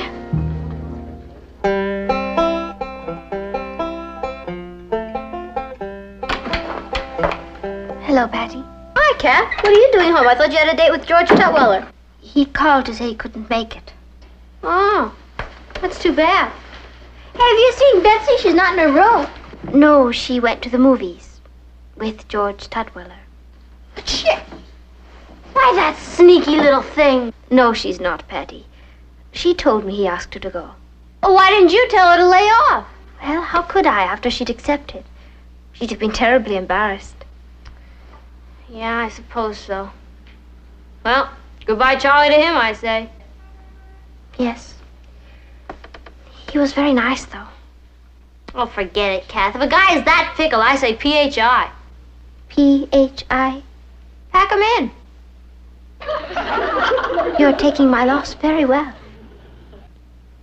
I'm sorry, Kath. Hi, yo. Oh, hi, Betsy. How come you're home so early? Because Mr. George Tutwiler is a total disaster. What happened? Our wagon train was attacked. You what? George took me to a cowboy movie. I've never been so bored in all my living days. I'm sorry it was such a dull evening. Oh, it wasn't all bad. At the popcorn stand, this real cute boy came up and introduced himself. Oh? What was his name? Robert. Or was it William? Darn, I can't recall. Oh, well, chin up. It'll come back to you. And if it doesn't, he will. Yes, I do believe I'll be hearing from him. Oh, let's hope so. We wouldn't want you to get the impression that all northern boys are as pokey as old George. You know something? I'll just bet he was fibbing when he claimed to be kinfolk of General Thomas Jefferson Tutwiler.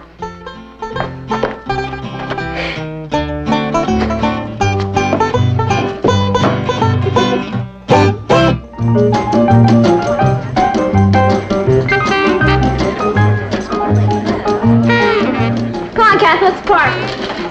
Hey, too bad Betsy couldn't come tonight. The place is really swinging. Patty, Betsy is here. Look. Yep, that's our Betsy. I wonder who she's with. Perhaps it's that real cute boy whose name she couldn't remember. It's Richard! Why, that Confederate Cleopatra! Patty, you gotta make a scene here. Well, how dare she date Richard? He's mine! Well, Betsy doesn't know that. Obviously, Richard hasn't told her. Where do I get my hands on him? Why bother? I say goodbye, Charlie, to him. What? Well, if a man is that fickle, forget him. I say P.H.I. That cute boy I met took me to the pictures. Turns out his name's Richard Harrison. You don't say. Then maybe you'd like to have this for your collection. Why, it's Richard. Patty, you're the living end. Love, Richard. Oh, Patty, I had no idea. No. I'm sure Richard was too busy to bring it up. What a wicked boy. I could sink right through the floor. Forget it. You can't help being irresistible. We'll make like it never happened. Patty, you're such a wonderful person. Yeah. I hope we don't run out of boys before you leave. Richard was right about one thing. You are the living end. Good night, Betsy.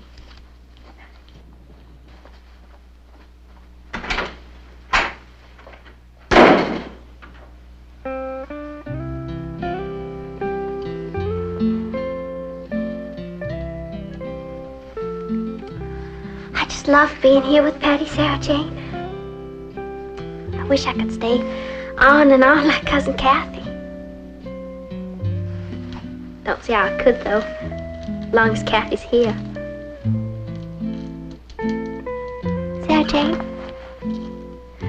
wouldn't it be nice if Kathy suddenly took a notion to go off and live with a daddy in Europe?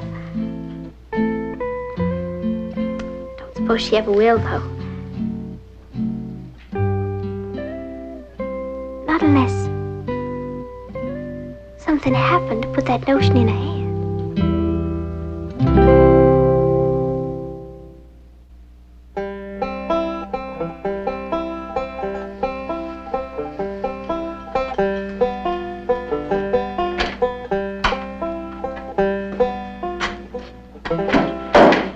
Cousin Kathy, could you help me take up the hem of this dress?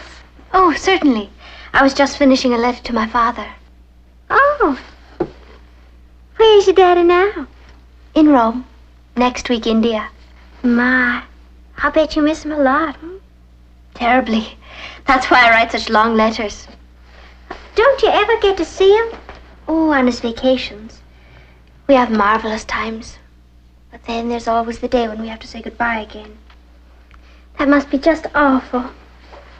Patty and Aunt Natalie and Uncle Martin and Ross make it a lot easier. My, they're real folks. They certainly do make a person feel welcome. Yes, they're pretty special. Indeed they are. I mean, no matter how long you live here, Cousin Kathy, I'll bet they'll never let you feel you're in the way. In the way? Oh, but you're not. You're family. Oh, and you and Patty get on so well. Yes, we do. My, that's wonderful. You know, I recall once when my mama invited her sister to come and live with us. After a while, Mama couldn't wait for Auntie to get up and go. Her own sister. Well, perhaps Patty and I are lucky that we're only first cousins. Shall we have a look at that dress? Yeah.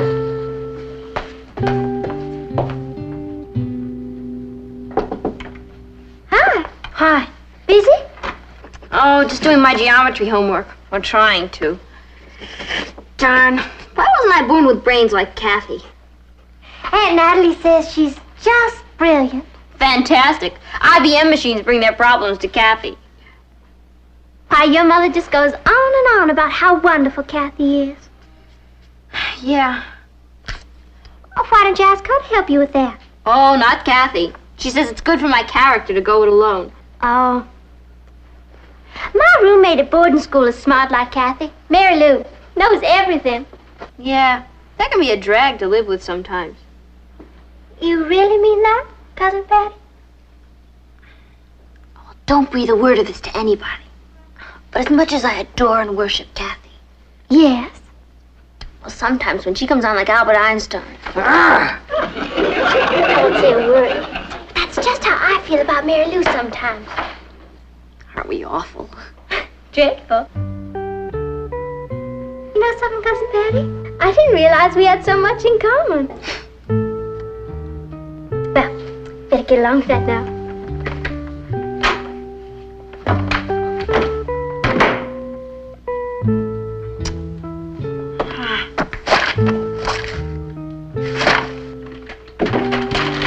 Hello, Patty. Hi, Kath. What's the square root of 17? Figure it out. Thanks a lot. I haven't got time. Oh? What's your hurry? I'm taking Betsy to that dance at the Y tonight. You want to come with us? No, thank you. I think I'll stay in and wash my hair. Well, as long as you're staying in, would you copy out the last few equations for me? I will if you insist. But I really think you ought to do it yourself, Patty. Excuse me. I forgot what a high-minded character I live with. What? Well, it's not as if I asked you to help me cheat on an exam or something. Patty, what's gotten into you? Nothing. It's just I hate this assignment so. All right. I'll finish it for you. No, I'll do it. Well, why don't you come with us, Kath? The place will be bulging with boys. Indeed. All baying after you and Betsy. Kathy, you can have any boy you want. You just don't try. You have to pour on a little flattery. I know. But when I do, I sound like such a ninny. Oh. Is that how I sound to you? Like a ninny? I didn't mean that. Well, you practically said so. I didn't. But you do think so. All right. If you want the truth, I suppose there are times when you do. Kathy. Oh, don't be upset. I'm sure there are times when you find me a long-haired drag. I never said that. Let's face it, Patty, we're really very different people. Yeah, but we get along great. Don't you ever get tired of having me around all the time? Intruding? Intruding? Kathy, whatever put such an idea in your head? I don't know. Perhaps it was something that Betsy said the other day. What did she say? That I was lucky to be living with a family that never made me feel I was in the way. In the way? You? You know, the other night, little old cousin Betsy somehow got me to admit that, well, that I get edgy when you're being brilliant at school. And I found myself telling her that I resented your being so popular with boys. Kathy, do you think our cousin is up to something? I don't know. Sure sounds like she's trying to make trouble between us. But why on earth should she? I can't imagine. Something spooky is going on around here. Patty, Betsy is a very sweet girl. Oh, bless her. Butter would melt in her pretty little mouth. Let's not be unkind. No. I'll just have a little old root beer. Oh, make it a small one. Here. When I meet somebody fascinating, Mr. Tutwiler, I just get too excited to eat. And then she went after Richard the chicken-minded. I'm gonna find out what she's up to. How? By out-sneaking her.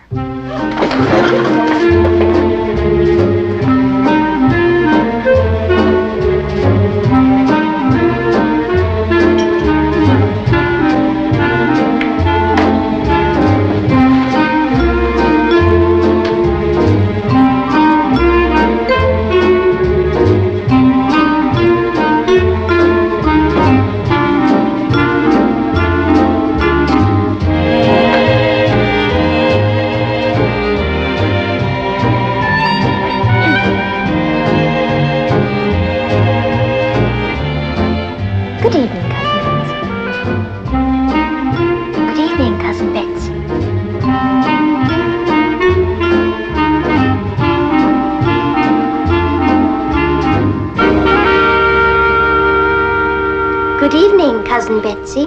Well, hi, Kathy. Patty will be right in. Oh, thank you. Aren't you going to come with us, Kathy? No, I never have much fun at dances. I understand. It must get tiresome seeing Patty with all the boys. Oh, you think so? Yes, I'm afraid it does. It's a shame. I mean, you think Patty'd make a little more effort to see that you had a good time, too. I'm sure she tries. Sometimes. I doubt it. Cousin Kathy, has it ever occurred to you that maybe Patty enjoys sashaying up with the boys while you sit off in the corner? Cousin Betsy. Oh, Betsy, here's that pin you wanted to borrow.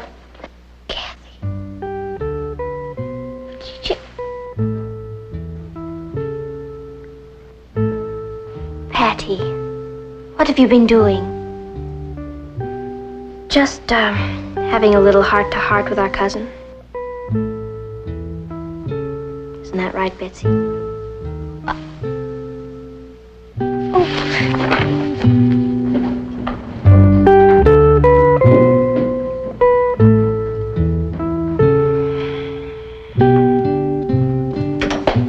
I agree with you, Patty. It was shameful of Betsy. Yeah, but why would she do such a thing?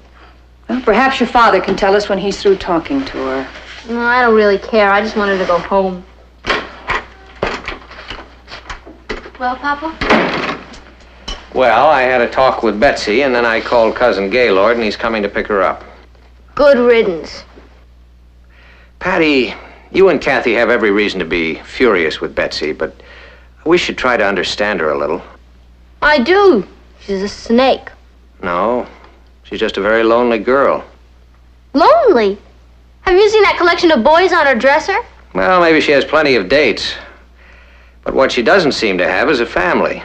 What about Gaylord and Sissy? Well, I gather that Gaylord and Sissy ship Betsy off to boarding school so that they can devote all their time to building up their business. And on her vacations, they fob her off on relatives like us. Okay, so she's lonely. But why did she try to start a feud around here?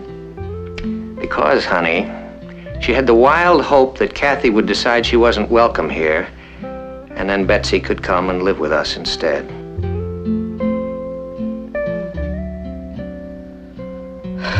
Boy, she must have been desperate. She must feel terrible about this.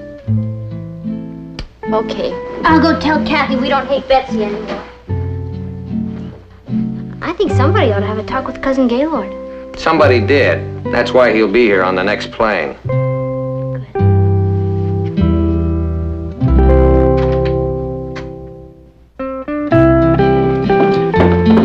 And next summer we want you to come and stay with us. Do you really mean that, Cousin Patty? Of course. And so do I. Betsy, look who's here. Daddy! Howdy, honey. I didn't know you were coming. I know you didn't, honey, but aren't you glad? Yes. Howdy, Cousin Natalie. Hello, Gaylord. Daddy, I'd like you to meet Cousin Patty. Hi. And Kathy and Rose. Howdy, y'all. Hey, they all talk like that. Betsy. Oh, honey, I'm so glad to see you. You came too. Of course I did, honey. Howdy, everybody. I'm just thrilled, but it didn't need both of you to come to fetch me home. We're not going home just yet, gal. Daddy booked us into a hotel here, honey, for a whole week. Right, us country cousins gonna see the big town. Golly. Yes, sir. Me and your mommy got a heap of catching up to do. Daddy decided, honey. You're transferring to the high school back home so we can get acquainted with you.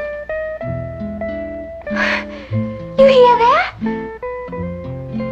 But, Daddy, who's going to take care of the store? Hang the store. I want to enjoy my pretty daughter's company before some smart young fella starts keeping it with her. Come along, gal. I'm mighty grateful to you folks. I'll drive you to the hotel. Thank you, Rose. Thank you. Bye now. And thank you all for being so wonderful. I'll be seeing you. Thank you very much. Bye, y'all. Bye. You all come back. Here.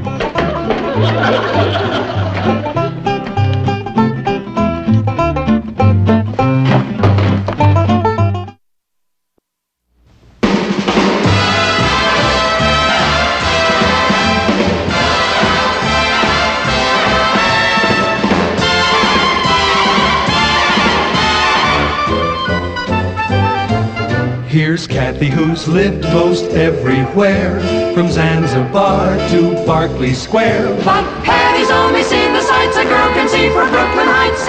What a crazy pair, but they're cousins, identical cousins, and you'll find they laugh alike, They walk alike, at times they even talk alike. You can lose your mind when cousins are two. What's going on? It looks like they're giving away free banana splits. We got a celebrity with us. A big deal. Look at everybody acting like a bunch of lunatics. Oh, gee, excuse me. Excuse me, I've got a lot of work to do. Excuse me.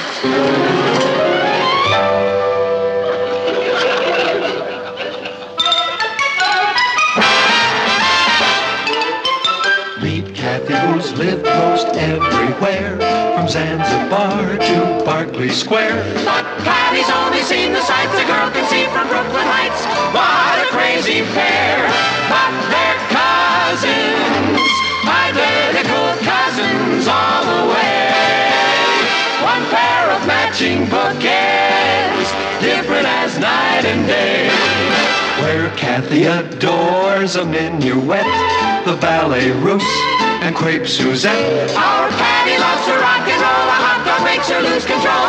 What a wild duet, still they're cousins, identical cousins, and you find they laugh alike, They walk alike, at times they even talk alike. You can lose your mind when cousins are two of a kind.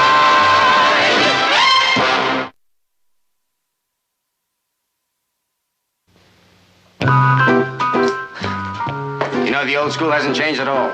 Even the kids look the same. We've added some new classrooms. Would you like to see them? Yes, I'd love to.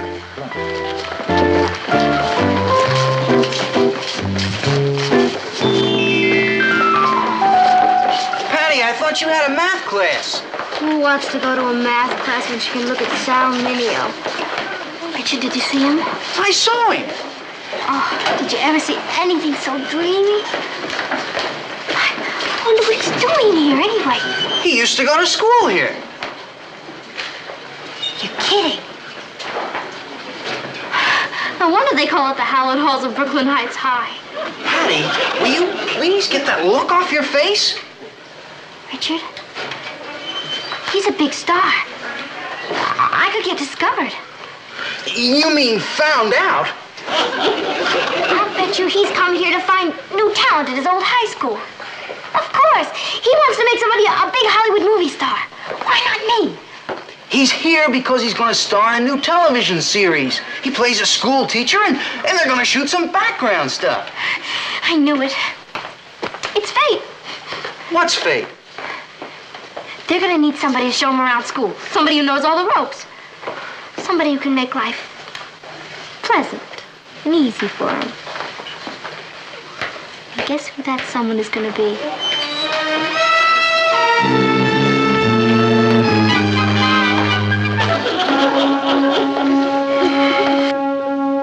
Sal, this is Kathy Lane, Sal Mineo. Hello, Kathy. I'm happy to meet you. How do you do, Mr. Mineo?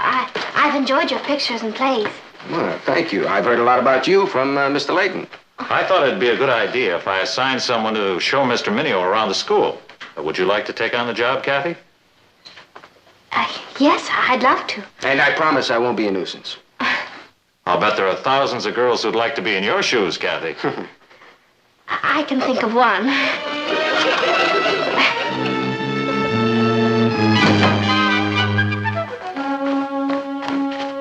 Hey, where were you all day? You missed all the excitement. Oh, what excitement? Oh, nothing. There was just a movie star at school, that's all. I touched him with this hand. Oh, you should have seen him, Patty. As a matter of fact, Patty, fantastic. And he acted just like he was an ordinary human being. Patty, you know, you could tell he was a movie star just by looking at him. He had that kind of shining quality. I hear he's going to be around school for a while, doing research. You know, I'll bet Mr. Layton asked me to show him around.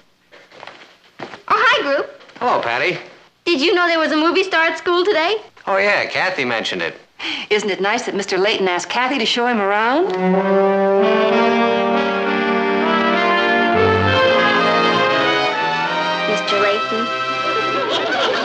You to show Sal Mineo around? I tried to tell you, Patty. I think it's just great. I wish you and Sal every happiness. What was that all about? I think Patty was hoping they'd ask her to show him around. Perhaps I could talk to Mr. Layton. I think we better let well enough alone, Kath. I'll go talk to Patty. I've got that old here we go again feeling. I don't think there's anything to worry about. I hope you're right. Patty's never been exposed to a star before. She might just go right into orbit.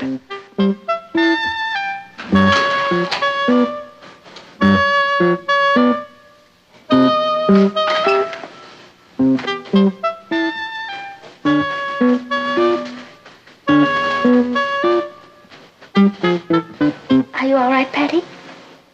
Sure. My ego's a little bruised, but I'll get over it. I didn't ask Mr. Layton to select me. Yeah, I know, Kath. I'm not blaming you. I think it's great. I really do. I mean, a big celebrity comes to Brooklyn Heights High, they need somebody to show them around. So who do they ask? Do they ask a girl who knows every nook and corner of that school like the back of her own hand? Do they ask a girl who has something in common with a movie star? Do they ask a girl who knows how to handle a situation like that? No, they ask you. You! While I go to waste. Well, I'm glad you're not upset. Upset? No, I'm not upset. Sal Mineo doesn't impress me. Good. Kathy? Yes? Would you do me a favor? If I can? Would you get me his autograph?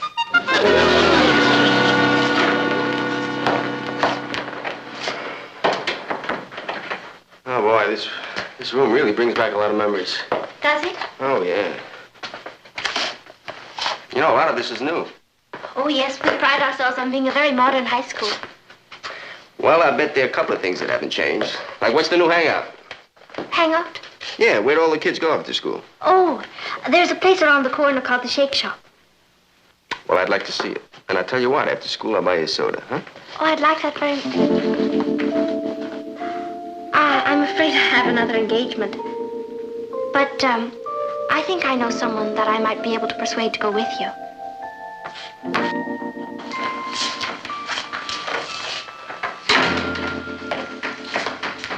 Patty, Yeah?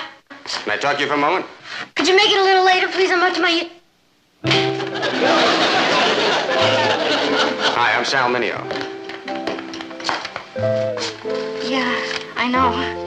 Your cousin Kathy suggested that you might take me to the Shake Shop a little later.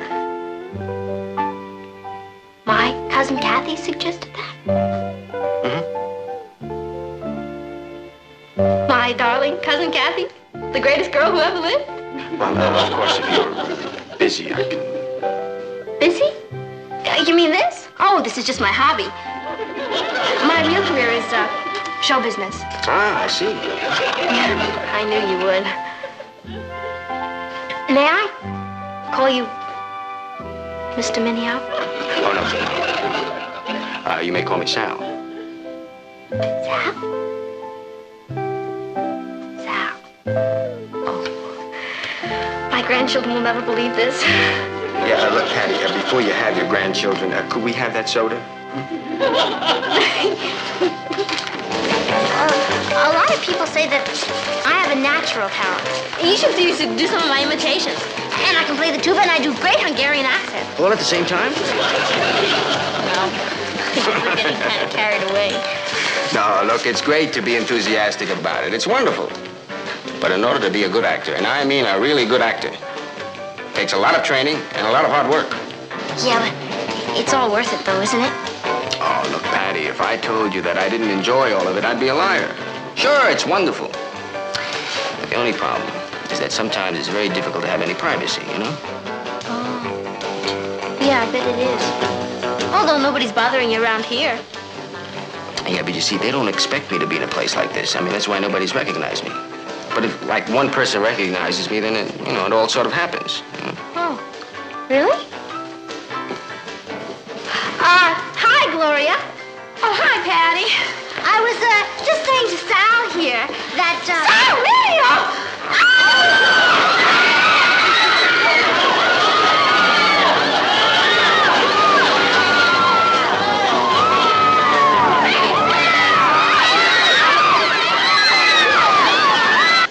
Hey, request for a new album.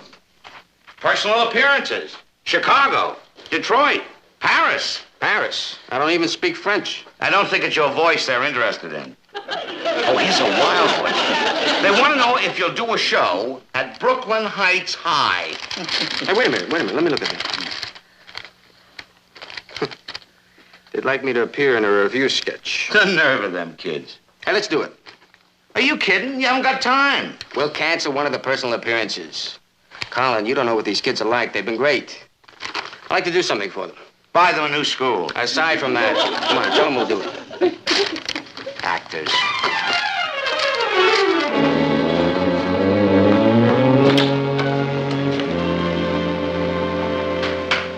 Hello, Patty. Oh, this is Colin Harvey, my manager. This is Patty Lane. Hello, Patty. Hello?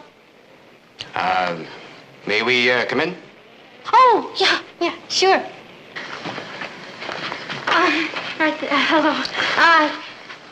It's, just Sal Mineo and his manager. My gosh, it really is Colin Harvey. Ross. Hello, Sal. Hi, Kathy. How are you? This is Kathy, my cousin Kathy, Colin Harvey, and my brother Ross, Sal Mineo. Hi, Ross. How are you? Kathy, Ross? Colin Harvey. Oh, this is my mother. How do you do? And my father. How do you do? And Sal Mineo. Nice to meet you. Mr. Harvey. How are you? Nice to meet Hello. you. Say, you two look a lot alike. Do you really think so? Yeah. Hasn't anybody ever mentioned it before? Well, it has been commented on once or twice. Sweet little place you got here. Thank you. Funny how they build houses outside of California. Look, I'm sorry if we're intruding. Intruding. Well, the Brooklyn Heights High School has asked me to appear in a review that they're doing. Oh, but of course you're much too busy. That's what I told them. Oh, but I'm going to do it. You are? Oh, sure. That's wonderful. What are you going to play? Well, I thought I'd do a sketch about a high school teacher. Oh, like your new television series? Yes, that's right. Yes. And, I need a girl to play opposite me in the sketch. Oh, and that's why you came here. Oh, well, you haven't made a mistake. Really, everything's going to be just great. Kathy will be beautiful. Congratulations, Kath. Patty, he hasn't said who he wants for the part yet. Well, he certainly wouldn't want me. Well, you see, actually, this part, it doesn't call for a girl that speaks with a Hungarian accent or plays a tuba. Oh, no. But, Patty, if you want the part, it's yours.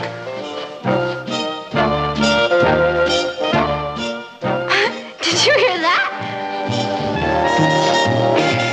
I'm co-starring with Sal Mineo.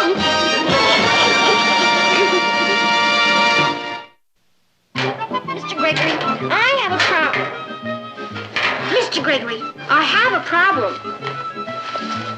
Mr. Gregory, I have a problem. I'll say you have. Oh, hi, Richard. What's the matter with you, Patty? I was just rehearsing. I'm co-starring with Sal Mineo. Co-starring? You're playing a little scene with him in a high school play. Well, everybody has to start somewhere. Look, if he didn't think I was good, he wouldn't have picked me. Are you definitely set for this part? Well, practically, definitely. What's that mean? That means that the principal thinks everybody should have a chance to read for the part. But Sal said if I'm any good at all, he'll see to it that I get it. I'm on my way to audition now. I thought we had a date for the Shake Shop. That was before I was co-starring with Sal Mineo. Some other time, Richard.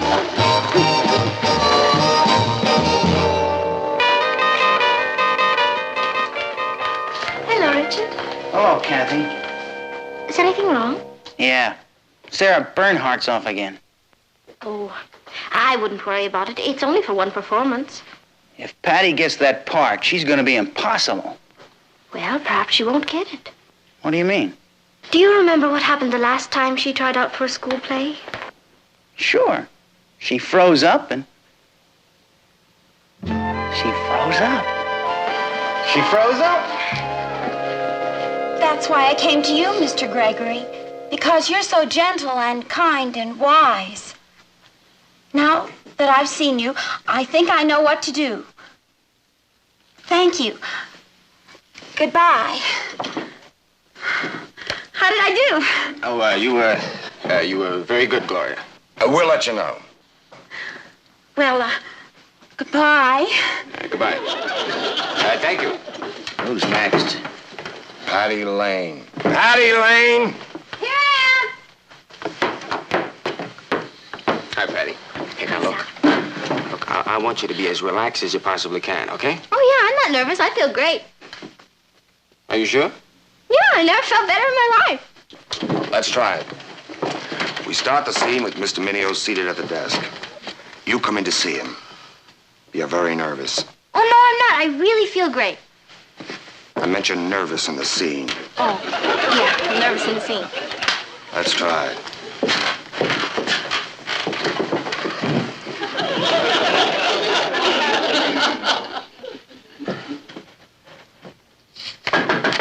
Come in. Mr. Gregory? Hello, Susan. Sit down. Thank you. I'm sorry for intruding like this. It's perfectly all right. Now, what can I do for you? I'm afraid I have a problem. I've tried to figure it out, but it's too big for me. Oh? It concerns another teacher in this school. I don't know how to handle it. Well, now, who is this other teacher? Miss Morgan. Oh, your history teacher. Yes, sir. She's in love with my father. No.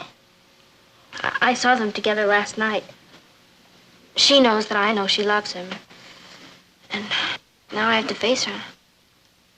What can I say? Well, that's a very difficult problem. I know. That's why I came to you, Mr. Gregory. Because you're warm and kind and understanding. And now that I've seen you, I think I know what to do. Thank you. Goodbye. How was I? You were marvelous. Excellent, young lady. Excellent. What did you say your name was? Patty Lane. I told you you'd be wonderful, didn't I? That was nothing. Wait till you see me opening night.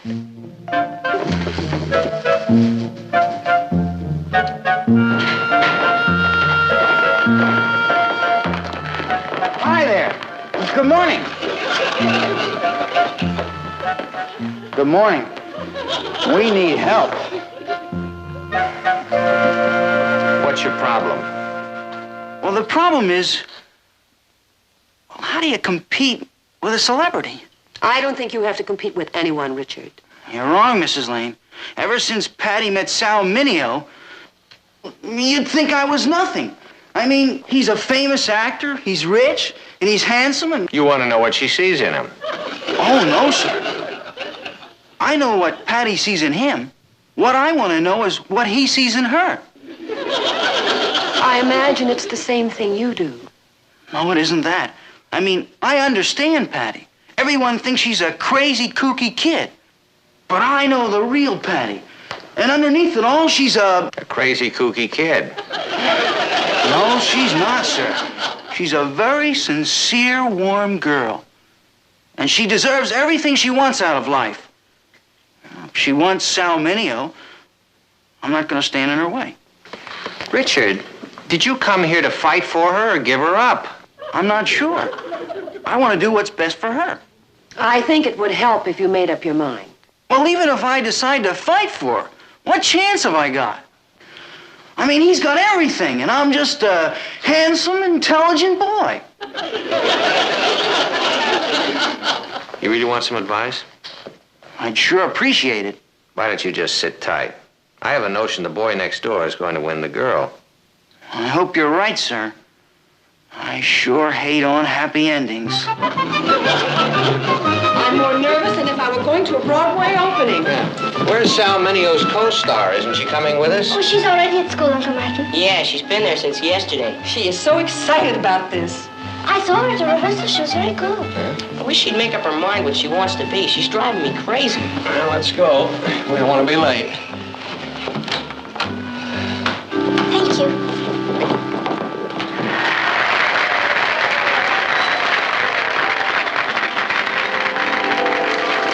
It's the next one.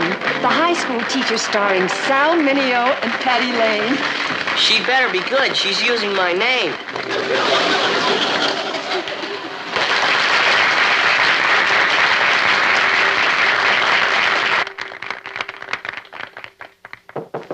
Come in. Mr. Gregory?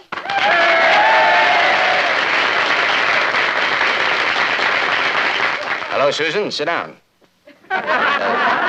Sit down.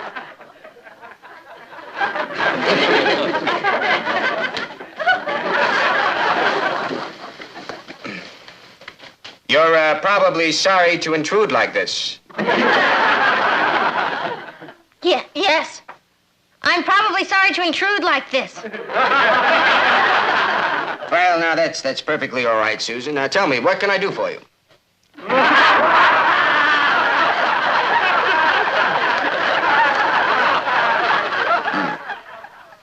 I suppose you have a problem and you've tried to work it out, but it's too big for you.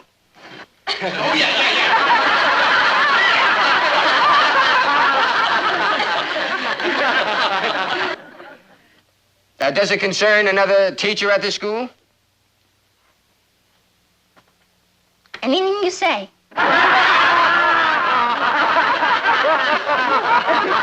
Yes, well, it's probably Miss Morgan, your history teacher, and you found out that she's in love with your father. She is.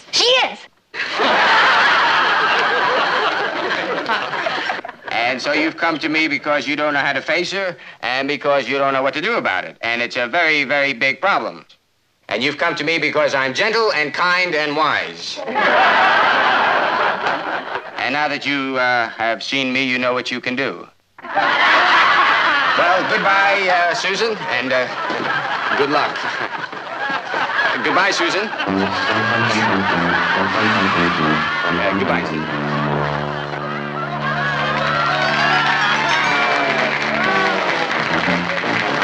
That girl's got a lot of problems.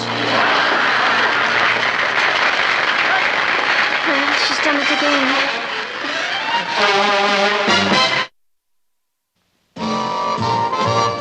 Remember, Ross, when Patty comes down for breakfast, I don't want any jokes made about last night. Dad, that's not fair. I've been practicing all morning. Your father's right. An experience like last night could be very serious if it isn't handled carefully. You mean she could have a trauma? Ross, Patty is very sensitive. She was counting a lot on that play. And I think it was particularly upsetting because it happened in front of Sal Mineo. I wonder how he felt. Well, there's no telling what this could mean to Patty. Why, she might become hard and bitter. Or shy and withdrawn. Gee, I had no idea that this could be so serious. After all, it was only a high school play. But that's just the point, son. It happened in front of her peers. Patty is going to have to face them today. Don't you realize that she'd be worried about that? I hadn't thought about it that way. I'll be real nice to her. I doubt if she'll be very hungry, Aunt Natalie, but perhaps you should insist she eat. I will. If she's so nervous and upset, why is she still asleep? Well, sleep is one of the greatest escapes in the world, son. It's nature's way of protecting us from what we don't want to face. Good morning, everybody. Sorry I'm late. Boy, did I sleep. Mom, how about some bacon and eggs this morning with maybe a few pancakes on the side? You have an appetite? I'm starved. How about that crazy play last night? Did you ever see anything like that? Well, it wasn't that bad, Patty. Not bad. Did you see what Sal Mineo did to me? No, what did Sal Mineo do to you? Well, he stole all my lines. He was afraid I was going to walk off with the show. So he said everything I was supposed to say. That's the trouble with actors. I mean, the minute you put the spotlight on them, boom.